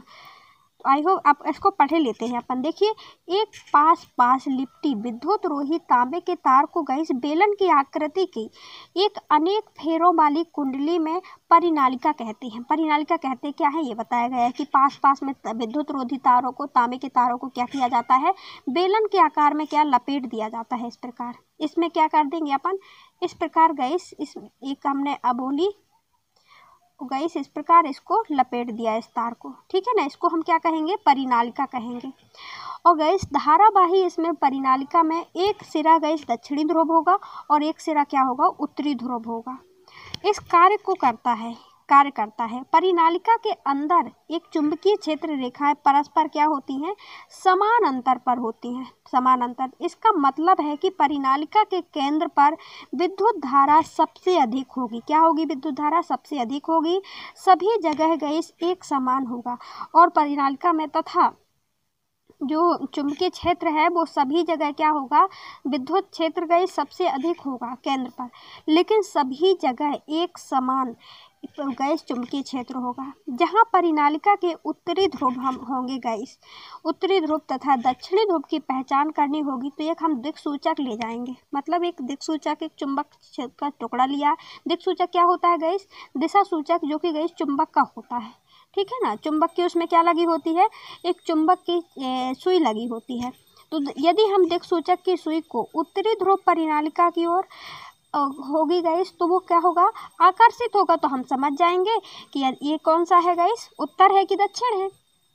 यदि गाइस हमने देखे एक गाइस इसमें सुई ले गई, एक साइड नॉर्थ है और एक साइड साउथ है, और गाइस यदि यहाँ पे ये मिलने को दौड़ता है तो आप सोचिए यहाँ पे ऐस तो होगा नहीं, ऐस होता तो ये मिलता नहीं, क्योंकि दक्षिणी ध्रुव नहीं मिलते है ना। फिर तो गाइस ये नॉर्थ से मिलता, अपनी ओर इस ओर खींचता, तो गाइस इसमें क्या होंगे, यहाँ पे क्या होगा गाइस, नॉर्थ होगा, तब ये गाइस मिलने को दौड़ेगा, एन होगा, तो ये आकर्षित करेगा। तो यह गाइस दिशा दक्षिणी ध्रुव होता है तथा इसी प्रकार दिक्सूचक की सुई को उत्तरी ध्रुव पर, यदि गाइस उत्तरी ध्रुव होगा तो वो दक्षिणी ध्रुव से मिलेगा, ठीक है ना, आकर्षित करेगा, तो वह सिरा क्या होगा, दक्षिणी ध्रुव होगा। यदि उत्तरी ध्रुव क्या हो रहा है, आकर्षित हो रहा है इससे, तो आप समझ जाइए कि यहाँ पे दक्षिणी ध्रुव होगा। और गाइस इसी प्रकार यहाँ पे इसी प्रकार उत्तरी ध्रुव भी गाइस पहचान की जा सकती है, और एक साइड गाइस जब उत्तरी है तो दूसरी साइड दक्षिणी तो होगा ही। इसके बाद देखिए क्वेश्चन नंबर 20 देखते हैं। किसी चुंबकीय क्षेत्र में स्थित विद्युत धारावाही चालक को आरोपित बल कब अधिकतम होता है। गाइस तो बल बताना है, चुंबकीय क्षेत्र में कोई विद्युत धारा, यदि हम विद्युत धारा गाइस लगाते हैं तो, और चुंबकीय क्षेत्र भी है तो वहाँ पे कोई बल लगता है। हम देखते हैं वाम हस्त का नियम पढ़ा था हमने, बायां हस्त का नियम, जिसके कारण गाइस कोई पंखा चलने लगता है, कोई भी मोटर, विद्युत मोटर वगैरह चलती हैं तो इसी के कारण चलती हैं, तो उसी को समझाना है, ठीक है ना।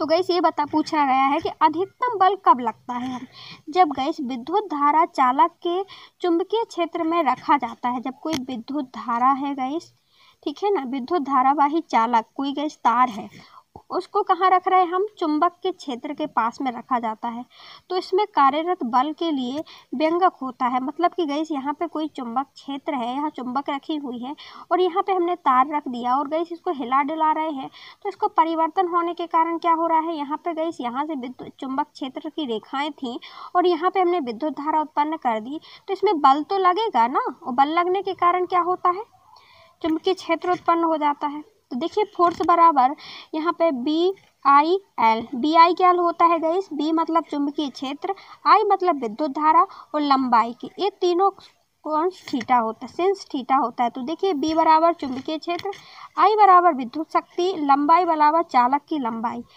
तो गाइस थीटा क्या निकल के आता है, धारावाही चालक में एक चुंबकीय क्षेत्र की दिशा के बीच कोण बनता है, ठीक है ना।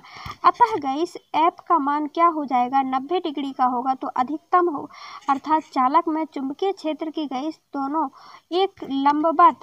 एक दूसरे में लंबवत बल लगेगा। मतलब कि अधिकतम बल कब लगेगा, जब ये तीनों लंबवत होंगे। कैसे गाइस, 90 डिग्री के कोण बनेगा तब।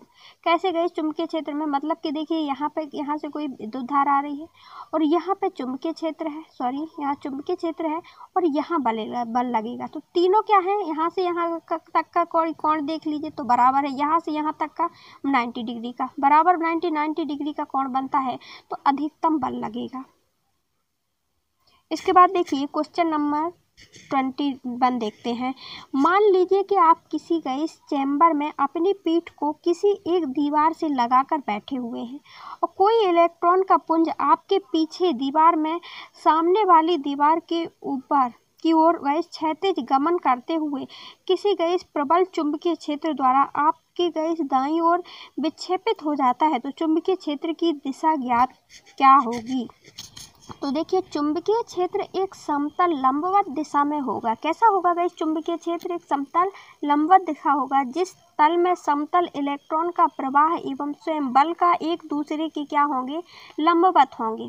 जैसे एक तल में क्या हो रहे हैं, इलेक्ट्रॉन का प्रवाह होता है, उसके मतलब 90 डिग्री के कोण पर समतल गाइस क्या होगा, बल का प्रवाह दूसरे लंबवत में होगा। जैसे यहाँ से विद्युत धारा इलेक्ट्रॉन आ रहे थे, यहाँ पे चुंबकीय क्षेत्र बन रहा था, तो यहाँ पे बल लगेगा, ठीक है ना। देखिए गाइस नेक्स्ट क्वेश्चन देखते हैं। क्वेश्चन क्या है, मान लीजिए कि आप एक चैम्बर में अपनी पीठ को गाइस एक दीवार से लगाकर बैठे हुए हैं, ठीक है ना। एक चैम्बर में आप दीवार से पीठ को लगाकर बैठे हुए हैं और कोई इलेक्ट्रॉन पुंज आपके पीछे की दीवार में सामने वाली दीवार के गाइस क्षैतिज गमन करते हुए किसी गाइस प्रबल चुंबकीय क्षेत्र आपके दाईं ओर विक्षेपित हो जाता है तो चुंबकीय क्षेत्र की दिशा क्या होगी।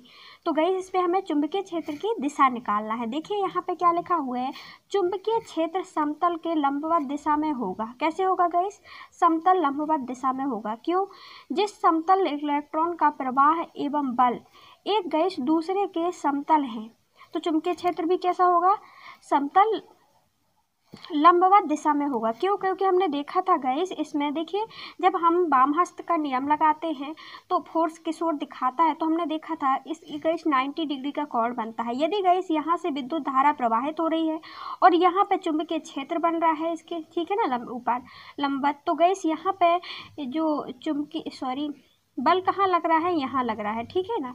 तो चुंबकीय क्षेत्र कैसा होगा गाइस, लंबवत दिशा में होगा। तो लंबवत दिशा में होगा कि नहीं होगा, यहाँ पे इनके बीच की दूरी कितनी होती है, 90 डिग्री की होती है, ठीक है ना। तो गाइस जब हमें क्या निकालना था, चुंबकीय क्षेत्र की दिशा। तो गाइस जब हमें इन दोनों का पता है तो हम इसको निकालना कोई बड़ी बात नहीं है, ठीक है। देखिए गाइस, विद्युत मोटर का नामांकित आरेख खींचिए और इसका सिद्धांत और कार्य विधि को ज्ञात स्पष्ट कीजिए, ठीक है ना। और गाइस विद्युत मोटर में जो विभक्त वलय होते हैं उसका क्या महत्व होता है हमको ये बताना है। तो चलिए गाइस पहले नंबर क्वेश्चन है आरेख खींचने का, ठीक है ना। तो देखिए आरेख में देखिए गाइस यहाँ पे क्या है, यहाँ पे एक चुंबकीय क्षेत्र है, ठीक है ना। यहाँ पे चुंबकीय क्षेत्र है, यहाँ पे जब दो गैस चुंबक होंगे तो यहाँ पे आसपास चुंबकीय क्षेत्र तो होगा और एन यहाँ पे लिखा हुआ है, यहाँ एस है, ठीक है ना। तो गैस चुंबकीय क्षेत्र की दिशा क्या होगी, एन से एस की ओर होती है। हमको आपने पहले हमने आपको बता दिया था। तो गैस और ये धारा चुंबकीय क्षेत्र में दिखाई नहीं देता, हमने ये गैस इमेजिन किया है, लेकिन यहाँ पे होता जरूर है। हमने ये गैस स्पष्ट भी किया गया था दिक् सूचक की सुई द्वारा, ठीक है ना। कभी भी आपने चुंबक लिया होगा तो गैस जब चुंबक पास में होते हैं तो हम बिल्कुल नहीं भी जुटाते, इसके बाद भी चिपकना क्यों चाहते हैं, दूर से ही। यहीं से गैस इस साइड क्यों आते हैं, क्योंकि यहाँ पे आसपास चुंबक क्षेत्र है ना। तो गैस देखिए, और इसी में गैस हमने एक परिनालिका खींची है, लोहे का तार मतलब तार है तांबे का, जिसमें गैस वायर है एक, जिसमें क्या हो रही है, विद्युत धारा, ये वलय लगे हुए हैं और वलय से ये विद्युत धारा क्या हो रही है, प्रवाहित हो रही है। यहाँ पे बैटरी लगी हुई है, यहाँ देखिए प्लस का निशान है बैटरी में, जो जहाँ से प्लस का निशान होता है वहीं से विद्युत धारा चलती है, प्रवाहित होती है। तो यहाँ से विद्युत धारा देखिए प्रवाहित होती है, ऐसे ऐसे ऐसे इसमें गई और विभक्त वलय से होते हुए इसमें ऐसे प्रवाहित होती हुई जाती है। तो गैस देखिए, जैसे हमने बताया था आपको, कोई ऐसे तार है और इसमें यदि हम विद्युत धारा प्रवाहित करते हैं तो चुंबकीय क्षेत्र बन जाता है। तो गैस यहाँ पे भी क्या हुआ, ये तार था, इसमें विद्युत हमने धारा प्रवाहित की तो चुंबकीय क्षेत्र बन गया, इसमें भी बन गया और पहले से यहाँ पे तो था ही, है ना। तो गैस इसमें क्या हुआ, ये विद्युत धारा ऐसे जाती, अभी देखिए विद्युत धारा कैसे जा रही है, सीधी जा रही है, ठीक है ना, ऐसे। इसके बाद ये विद्युत धारा ऐसे लौटेगी तो यहाँ पे गई ऊपर की ओर जा रही है और यहाँ नीचे की ओर जा रही है ना। आप ये देख रहे हैं, यहाँ से ऊपर जा रही है और यहाँ पे नीचे, तो इसकी दिशा चेंज हो गई। और दिशा चेंज होने के कारण देखिए यहाँ पे जो बल लगेगा तो वो किस ओर लगेगा, नीचे की ओर लगेगा। और यहाँ जो बल लगेगा गाइस, क्योंकि यहाँ पे विद्युत धारा की दिशा क्या है, ऊपर की ओर, तो बल नीचे की ओर लगेगा। और यहाँ विद्युत धारा की दिशा क्या है, नीचे की ओर, तो बल ऊपर की ओर लगेगा। और गाइस जब ये अपोजिट डायरेक्शन में बल लगता है तो क्या होता है, इसी के कारण परिनालिका में घुमाव आ जाता है और गाइस ये क्या होने लगती है, ऐसे ऐसे घूमने लगती है ना। तो ये होता है इसमें, जिसके कारण इसी को विद्युत मोटर का सिद्धांत भी कहते हैं, जिसके कारण पंखा वगैरह चलने लगते हैं। बहुत से पंखा चलना और भी बहुत सी मशीनें चलना इसी पर निर्धारित होता है, ठीक है। इसके बाद देखिए इसके सिद्धांत को पढ़ लेते हैं गाइस। जब हम धारावाही चालक में चुंबकीय क्षेत्र में रखते हैं तो गाइस हमने यही किया था, धारावाही चालक को किस में रखा था, जहाँ पे चुंबक क्षेत्र था, मतलब दो चुंबक थी, आसपास चुंबक क्षेत्र बनेगा, रखा था। तो उस एक उसे एक बल आरोपित होता है। क्या होता है? एक बल लगता था और इस बल की मदद से विद्युत ऊर्जा को किस में कन्वर्ट किया जाता था? यांत्रिक ऊर्जा में कन्वर्ट किया जाता है, यांत्रिक ऊर्जा में बदला जाता है, जिसके कारण कोई भी यंत्र अपने चलने लगते हैं। मशीन वगैरह चल रहा, जैसे घूमने लगती हैं, जैसे पंखा वगैरह चल रहा, तो हाँ, तो विद्युत से क्या हो रही है? विद्युत में ऊर्जा थी तो उसको यांत्रिक ऊर्जा में परिवर्तित कर देती है। जब भी कोई चुंबकीय क्षेत्र में गैस क्या करते हैं, कोई भी धारावाही चालक तार को रखते हैं तो वो क्या करती है? विद्युत ऊर्जा को यांत्रिक ऊर्जा में परिवर्तित करती है। इतना सा सिद्धांत है, आप याद रखिएगा, है ना। धारावाही चालक को चुंबकीय क्षेत्र में रखना और फिर गैस उसमें बल लगना, बल रोपित होता है, जिसमें यांत्रिक ऊर्जा को विद्युत ऊर्जा में कन्वर्ट करती है।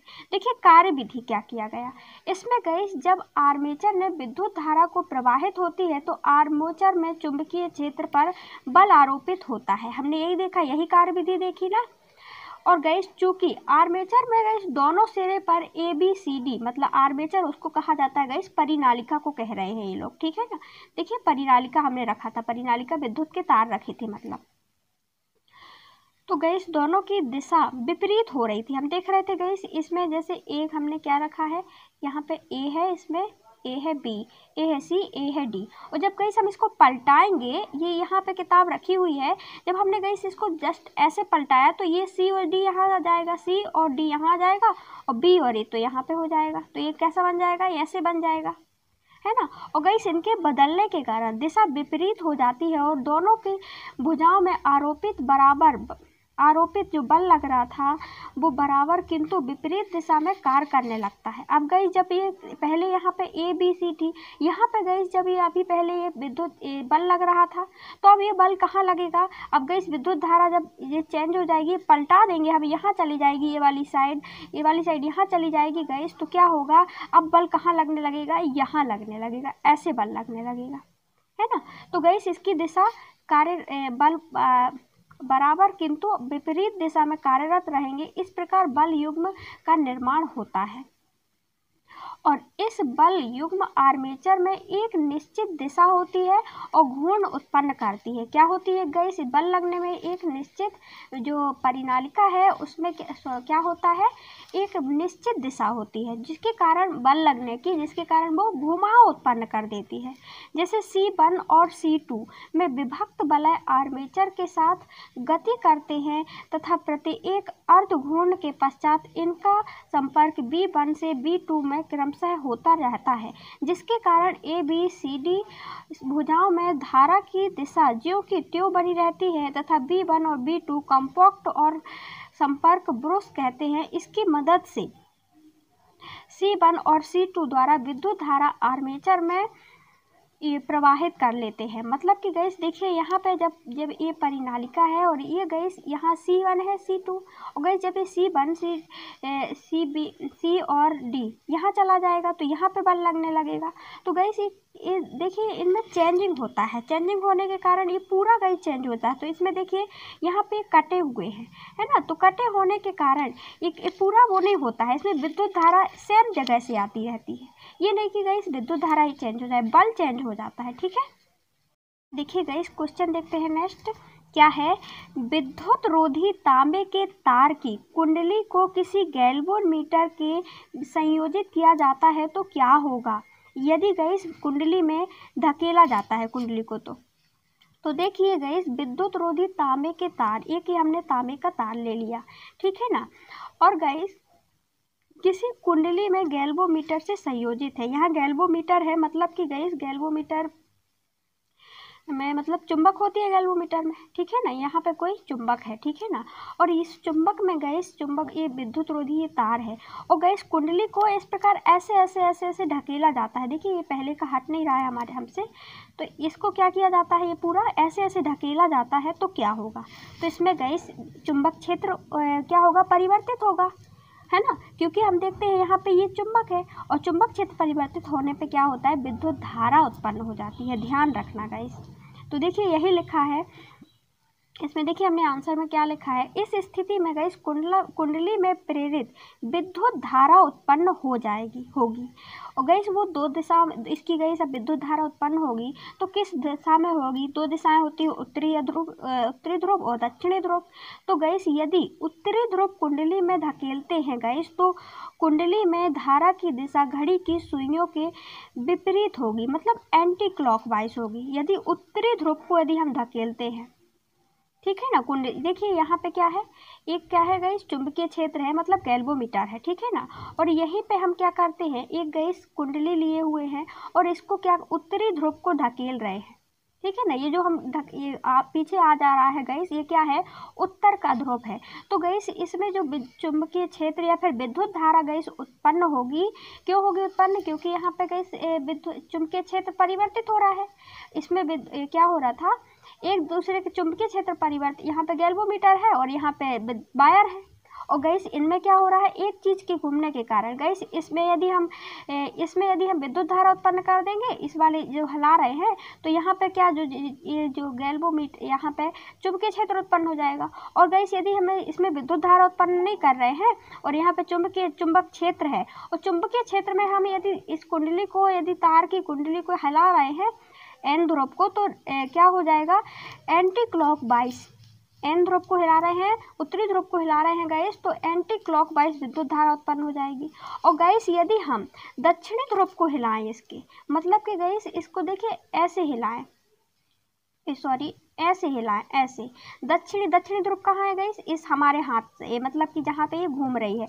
तो गैस दक्षिणी ध्रुव को हिलाते हैं तो घड़ी की सुइयों, घड़ी की क्लॉकवाइज होगी, विद्युत धारा की दिशा किस ओर होगी, क्लॉकवाइज होगी। आई होप आपको क्लियर हो गया होगा। देखिए यहाँ पे यही लिखा है, यदि उत्तरी ध्रुव को दक्षिणी की कुंडली में धकेलते हैं तो कुंडली की धारा की दिशा घड़ी की सुइयों के विपरीत होती है, और यदि कुंडली में दक्षिणी ध्रुव को धकेलते हैं तो कुंडली में धारा की दिशा घड़ी की सुइयों की दिशा में होती है। ठीक है ना। इसके बाद दूसरी इक्वेशन क्या दी हुई है यहाँ पे, तो देखिए दूसरे में क्या है, यदि कुंडली में के भीतर गैस बाहर खींचा जाता है तो क्या होता है, कुंडली के भीतर से बाहर खींचा जाता है तब क्या होता है।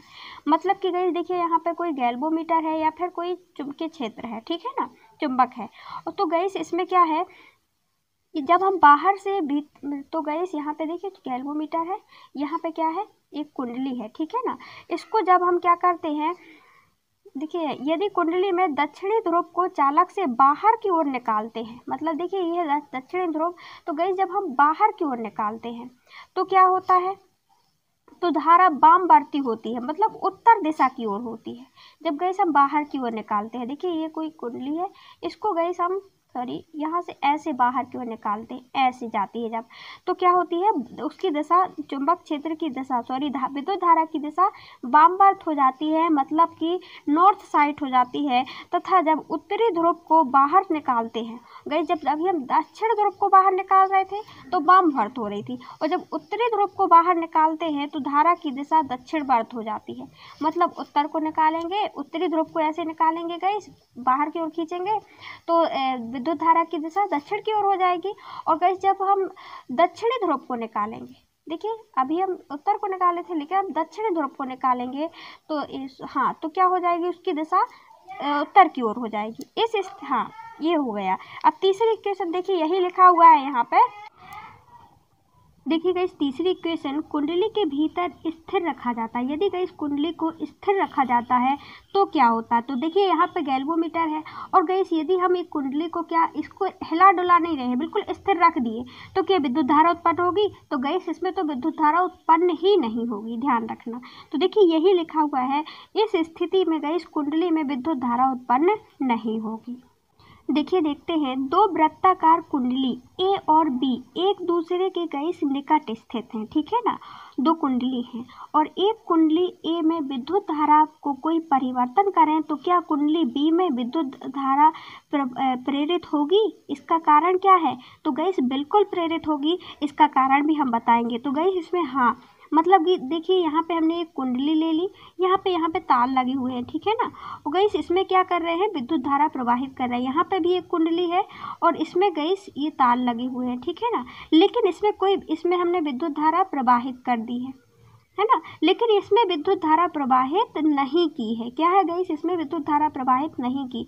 तो इसमें परिवर्तन कैसे होगा गाइस, इसलिए होगा क्योंकि इसके यहाँ पे हमने विद्युत धारा प्रवाहित करने से इसके आसपास के एरिया में चुंबकीय क्षेत्र उत्पन्न हो गया है, और इसके आसपास जितनी भी कुंडलियाँ होंगी गाइस यदि, तो उसमें भी क्या हो जाएगा, उसमें भी चुंबकीय क्षेत्र में परिवर्तन हो जाएगा, क्योंकि इसमें जैसे ही विद्युत धारा आई तो परिवर्तन महसूस हुआ यहाँ पे।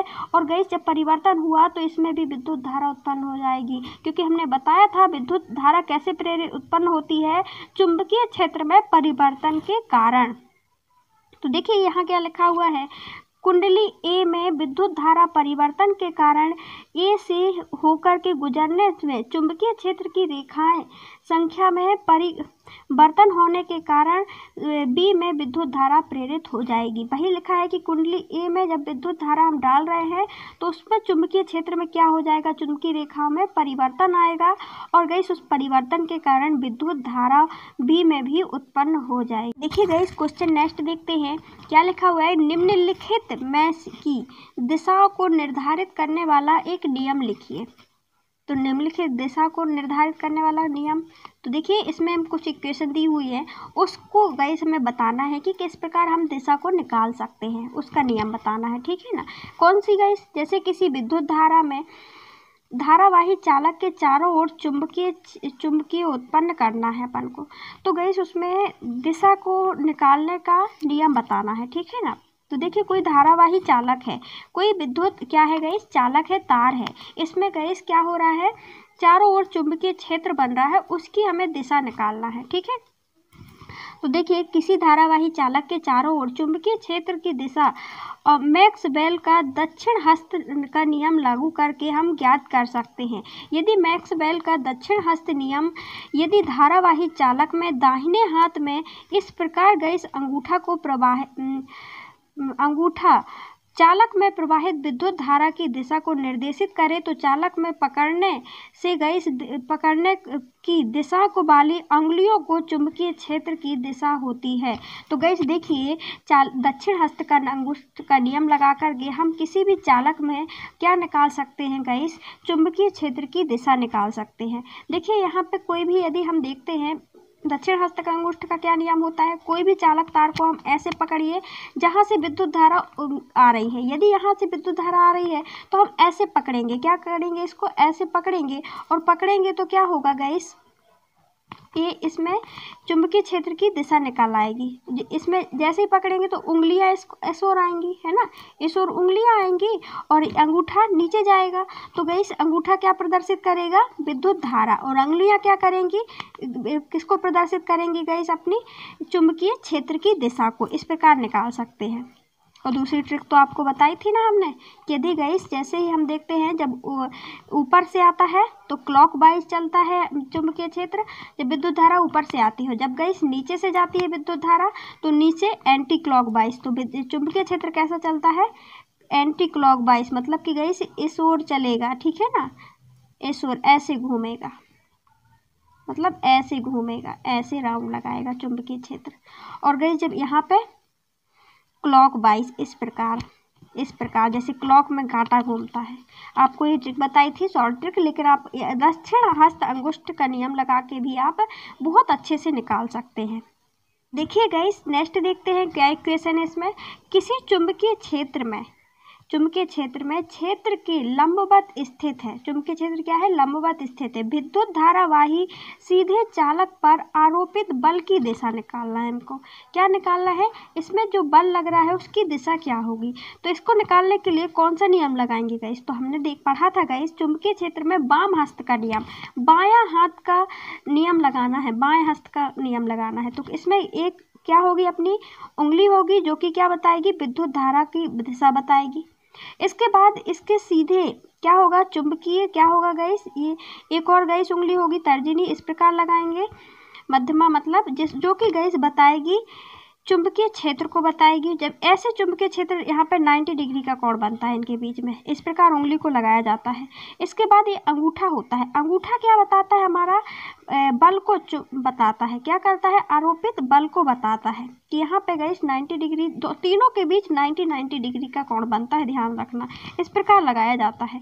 तो देखिए, चुंबकीय क्षेत्र में धारावाही चालक पर बल की दिशा फ्लेमिंग के वाम हस्त का नियम द्वारा ज्ञात की जाती है। इस नियम के अनुसार यदि बाएं हाथ को गई प्रथम 3 उंगलियों को एक दूसरे के लंबवत इस प्रकार रखी जाएं कि तर्जनी चुंबकीय क्षेत्र की दिशा एवं मध्यमा गैस विद्युत धारा की दिशा को बताए और अंगूठे की दिशा आरोपित चालक बल को गैस प्रदर्शित करता है, दर्शाता है अंगूठा। आई होप आपको क्लियर हो गया होगा। गैस तीसरी इक्वेशन क्या दी हुई है इसमें क्या निकालना है हमको? किसी चुंबकीय क्षेत्र में किसी कुंडली में घूर्णन करने पर कुंडली में उत्पन्न प्रेरित विद्युत धारा की गैस दिशा ज्ञात करना है। ठीक है ना? तो गैस देखिए, चुंबकीय क्षेत्र में गतिशील चालक, कोई भी गैस चुंबक क्षेत्र है, 2 चुंबक क्षेत्र है गैस, और वहाँ पे कोई हम क्या लाते हैं? कुंडली लाते हैं तार की, और उसको घुमाते हैं।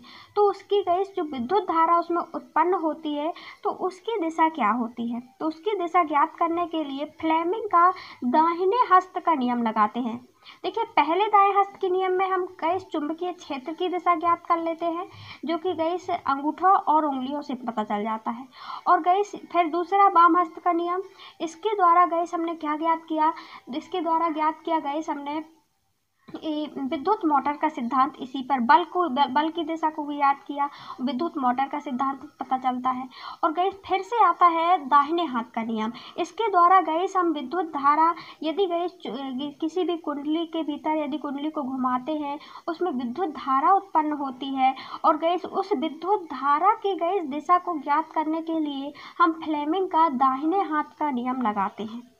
इस नियम के अनुसार यदि गैस दाएं हाथ के प्रथम 3 उंगलियों को एक दूसरे के लंबवत इस प्रकार रखें कि इसमें गैस, अभी हमने इसके ऊपर कौन सा लिया था गैस? बायां हाथ लिया था, ठीक है ना, जो बल को बता रहा था। लेकिन इसमें गैस दायां हाथ लेना है, और दायों को हाथ की उंगलियों को इस प्रकार, गैस 3 उंगलियों को इस प्रकार रखना है, लंबवत रखना है कि तर्जनी गैस क्या करे? चुंबकीय क्षेत्र की दिशा को बताए, अंगूठा चालक की गति को बताए, जिसमें कि देखा हमने, उसमें देखा था बल को बता रहा था, लेकिन अंगूठा इसमें चालक की गति की दिशा को दर्शाता है। तो गैस चालक प्रेरित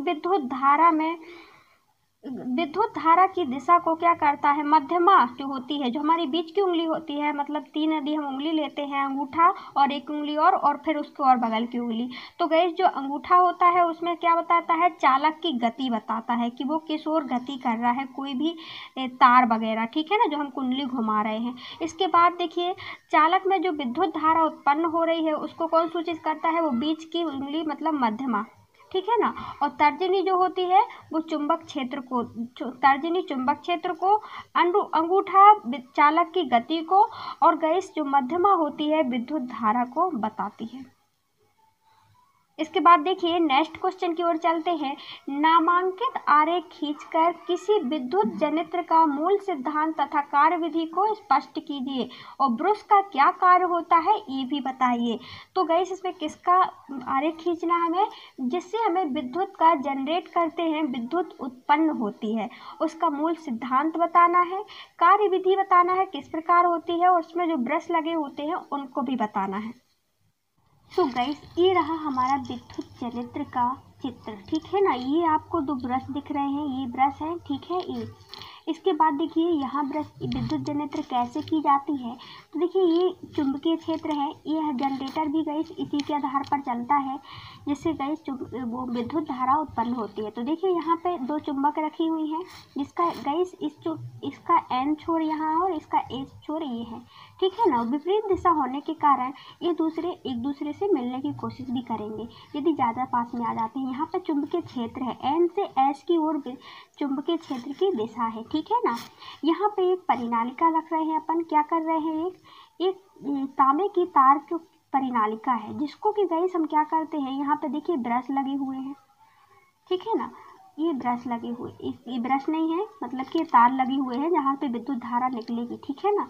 तो देखिए इसमें गाइस क्या हो रहा है, यहाँ पे इस एक फोर्स लगने के कारण ये क्या हो रहा है, इसको यहाँ फोर्स लग रहा है और यहीं पे हमने क्या कर दिया, इस परिनालिका को गाइस घुमाना चालू कर दिया, मतलब ऐसे ऐसे ऐसे घुमाया गाइस। तो यहाँ पे चुंबकीय क्षेत्र था ही पहले से, ये चुंबक रखे होने के कारण, और गैस चुंबकीय क्षेत्र था और गैस यहाँ पे परिनालिका आ जाने के कारण और इनमें गैस गति करवाने के कारण यहाँ पे चुंबकीय क्षेत्र में परिवर्तन आया, और परिवर्तन होने के कारण क्या हो गया, यहाँ पे विद्युत धारा उत्पन्न हो जाती है, ठीक है ना। तो गैस यहाँ पे हमने देखा इसके कारण विद्युत धारा उत्पन्न हो गई, ठीक है ना।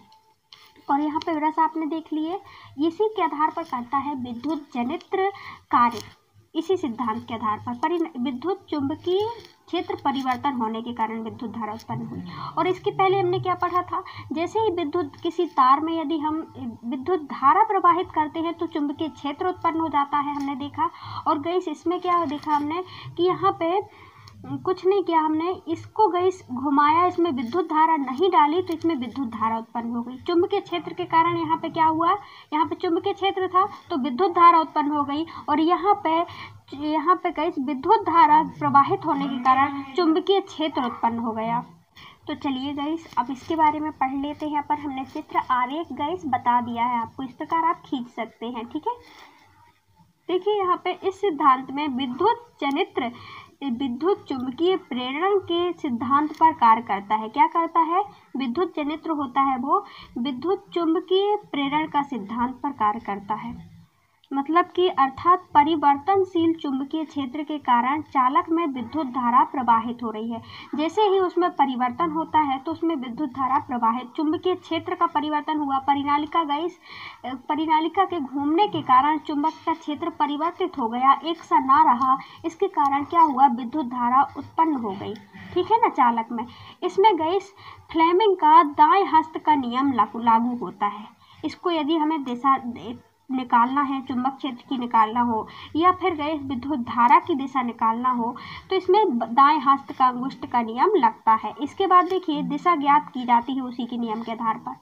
और गैस विद्युत जनित्र आर्मेचर को शक्तिशाली चुंबकों को ध्रुव के बीच गैस घुमाया जाता है, वही हमने बताया, ठीक है ना। शक्तिशाली चुंबकों को ध्रुवों के बीच घुमाया जाता है, जिसके कारण आर्मेचर में गुजरने वाली चुंबकीय क्षेत्र की रेखाएं गैस परिवर्तित हो जाती हैं। गैस दोनों में से एक को घुमाइए, कुंडली को घुमाइए आप या फिर चुंबक को घुमाइए, तो गैस उसमें क्या हो जाएगा, चुंबकीय क्षेत्र परिवर्तित हो जाएगा और क्या हो जाएगा, उसमें विद्युत धारा प्रेरित हो जाएगी। इससे डीसी जनित्र अवयव मुख्य भाग हैं इसके, जैसे गैस इसके क्षेत्र चुंबक, आर्मेचर अथवा कुंडली, ठीक है ना। इसमें विभक्त वलय होते हैं, ब्रश होते हैं, ये चार भाग मुख्य होते हैं डीसी जनित्र के, ये चार भाग मुख्य होते हैं। अब गैस क्षेत्र चुंबक क्या होता है, इसके बारे में देखिए NS, यह गैस स्थायी होता है और इसके ध्रुव चित्र के अनुसार अवतलाकार के होते हैं। इसके स्थान पर प्रविद्युत चालक उपयोग किया जाता है। देखिए गैस कुछ इस प्रकार ही हमने जो NS बताए थे आपको, क्षेत्र चुंबक NS जो वहाँ पे थे और यहाँ पे हमने कुंडली लगाई थी ना कुंडली, तो गैस यही है, ये स्थायी होते हैं और इसके ध्रुव चित्र NS के अवतलकार के अनुसार इसके स्थान पर विद्युत चालक का उपयोग किया जाता है। देखिए यहाँ पे विद्युत चालक का उपयोग किया जाता है। कुंडली का आर्मेचर, अब कुंडली या फिर आर्मेचर जो हमने देखा था, इसमें ये देख लिया हमने, इसके बाद देखा था हमने क्या, कुंडली होती है, इसी को हम कुंडली या आर्मेचर कहते हैं, ठीक है ना। का गैस यह नरम लोहे के फ्रेम पर विद्युत रोधी चालक के तार को गैस लपेट करके कुंडली बनाई जाती है, मतलब यहाँ पे इसमें इस प्रकार गैस तार को लपेटा जाता है, ठीक है ना। और फिर इसको घुमाएंगे तो गैस चुंबक क्षेत्र तो परिवर्तित होगा और परिवर्तित होने के कारण विद्युत धारा उत्पन्न हो जाती है। तो ये रहा, हमने ये चार भाग ये दो भाग देखे, एक देखा क्षेत्र चुंबक और दूसरा कुंडली देखी। इसके बाद विभक्त सर्पी वलय होते हैं। इस कुंडली में जो हमने देखा कुंडली, इस कुंडली में सर्पी वलय होते हैं, मतलब ऐसे बने होते थे, हमने बताए थे जो आपको दो, तो सर्पी वलय होते हैं जो कि गैस धातु के एक वलय के बीच काट करके बनाए जाते हैं और अर्धगोलाकार वलय हैं। कुंडली के सिरे पर इन विभक्त को सर्पी वलय से अलग अलग रखकर जोड़ा जाता है। इनको S1 और F2 के रूप में लिखते हैं। देखिए हम अभी आपको दिखा देते हैं ये विभक्त और सर्पी वलय। देखिए विभक्त वलय R1 और R2 आप ये देख सकते हैं, ठीक है ना। और गाइस ब्रश होता है B1 B2 जो कि धातु और कार्बन के पट्टियों के से बने होते हैं और ये विभक्त वलय के स्पर्श करते हैं। क्या करते हैं गाइस? विभक्त वलय जो हमने गोल गोल आपको देखा था ना, लंबा लंबा टाइप का, इस प्रकार होता है। ये विभक्त वलय से क्या होता है, ये क्या था पूरा गाइस, ये विभक्त वलय था, ठीक है ना। इस पर गाइस क्या लगी थी, विभक्त वलय से कुंडली जुड़ी हुई थी, ठीक है। इसके बाद देखिए आगे देखते हैं अपन, ब्रश देख लिया, अब इसकी कार्य विधि देखते हैं किस प्रकार कार्य करता है। जब गाइस आर्मेचर या फिर कुंडली, आप सीधे सीधे पर कुंडली मतलब जो तार की बनी होती थी कुंडली, उसको ABCD में गाइस दक्षिणावर्त दिशा में घुमाया जाता है। क्या किया जाता है? दक्षिणावर्त घुमाया जाता है। कुंडली में विद्युत चुंबकीय प्रेरण के कारण विद्युत धारा प्रेरित हो जाती है। गाइस हमने वही बताया था, उसको घुमाते हैं तो उसमें विद्युत धारा प्रेरित हो जाती है। और गाइस धारा की दिशा में फ्लेमिंग का दाएं हाथ का नियम लागू किया जाता है, जिससे कुंडली का आधा चक्कर पूरा करने तक एक धारा दिशा में गाइस बही रहती है तथा पहले आधे चक्कर को धारा को B1 B2 से दिशा में बहती है और अगले के आधे चक्कर में गाइस विद्युत धारा की दिशा बदल जाती है और गाइस B1 B2 की ओर बहती है और इस प्रकार विद्युत परिपथ में प्रत्यावर्ती धारा प्रवाहित होने लगती है। देखिए गाइस यहाँ पे एक था विद्युत, जब हम कुंडली को घुमाते हैं तो क्या है गाइस, ये A और B, ये C और ये D, ठीक है ना। और यहाँ पे एक हमने कुंडली रख ली और जब इसको घुमाया गाइस तो ये C1 और C2 यहाँ थे तो ये यहाँ पहुँच जाएंगे। अब गाइस ये यहाँ पे इनकी दिशा क्या हो जाएगी, अभी यहाँ पे विद्युत धारा आ रही थी, इस ओर आ रही थी, लेकिन अब यहाँ पे जाने लगेगी, ठीक है ना। इनकी दिशा चेंज हो जाती है और इसी चेंजिंग के कारण दिशा, मतलब इसमें बताया गया है हमारे यहाँ पे 5 हर्ट, 1 सेकेंड में 50 हर्ट होती है। मतलब कि गाइस इसी को हम प्रत्यावर्ती धारा कहते हैं, क्योंकि ये धारा क्या होती है, बदलती रहती है और बदलने के कारण ये क्या होती है, कभी यहाँ से कभी यहाँ से ऐसे ऐसे जाती है। इसके कारण गाइस यही विद्युत धारा हमारे घरों तक आती है। वरना गाइस इतने दूर से जब विद्युत धारा आती है और यदि दिष्ट धारा में सीधे गाइस जब हम बैटरी में जब लगाते हैं तो उसमें क्या विद्युत धारा बदलती नहीं है बैटरी में गाइस, तो उसमें क्या होती है, यदि हम दूर ले जाते हैं तारों को तो वहाँ पे दूरी का प्रभाव पड़ता है। यहाँ पे विद्युत धारा गाइस बल्ब तेज जलता था लेकिन यहाँ मद्दा जलने लगता है और इसमें क्या होता है, बराबर रहता है। इसमें गाइस यहाँ तेज जल रहा है तो यहाँ भी क्या होगा, तेज ही जलेगा, ठीक है ना। इसके बाद ब्रश का क्या कार्य थे, तो दोनों ब्रश गाइस घूर्ण करते हैं। क्या करते हैं, वो ब्रश घूर्ण करते हैं और वलय के संपर्क में रहते हैं, जिससे कि घूर्ण में कोई भी बाधा नहीं आती है तथा उसमें गाइस प्राप्त विद्युत धारा के बाह्य परिपथ में प्रवाहित करने में भी सहायक होते हैं। जो हमने देखा था उस कुंडली में क्या थे गाइस, 2 ब्रश लगे हुए थे। यहाँ पे गाइस ब्रश लगे हुए थे जो कि एक यहाँ से जा रहा था और एक यहाँ से, और इसमें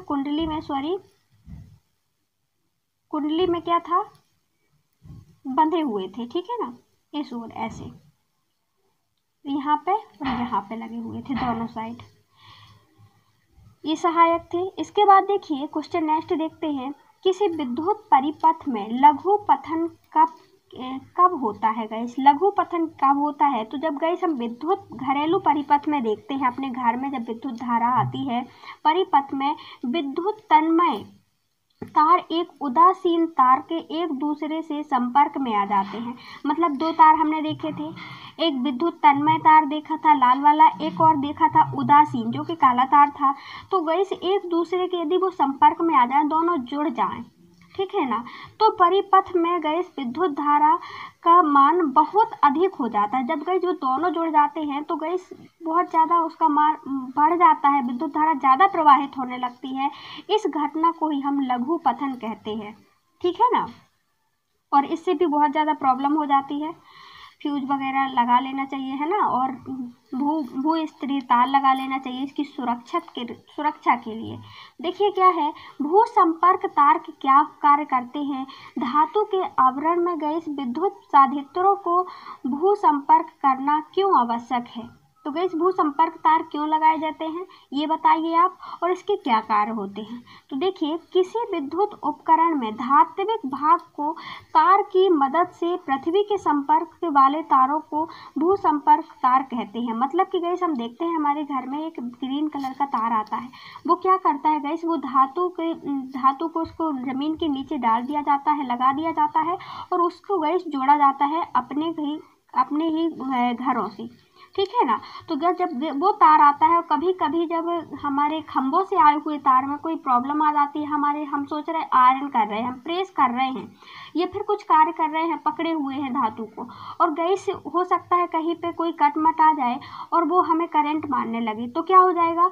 तो उस समय ये रक्षा करता है भू संपर्क तार हमारी, वो पूरा करंट कहाँ पहुँचा देता है, जमीन पर पहुँचा देता है। क्यों गैस, क्योंकि उसमें भू संपर्क तार भू से लगा हुआ था, जमीन से लगा हुआ था, तो इसको भू संपर्क तार कहते हैं। इस तार में गई सुरक्षा यंत्र के रूप में विद्युत परिपथ में उपयोग में लाया जाता है। यदि किसी प्रकार का उपकरण में विद्युत धारा गैस अतिरिक्त आ जाती है, विद्युत धारा आने लगती है, तो यह पृथ्वी से स्थानांतरित हो जाती है, और जिसके फलस्वरूप कोई भी दुर्घटना नहीं बच जाती है। सो गाइस, कैसा लगा है वीडियो, कमेंट बॉक्स में कमेंट करके जरूर बताएं। लाइक शेयर सब्सक्राइब करना प्लीज़ गाइस बिल्कुल ना भूलें। Thank you.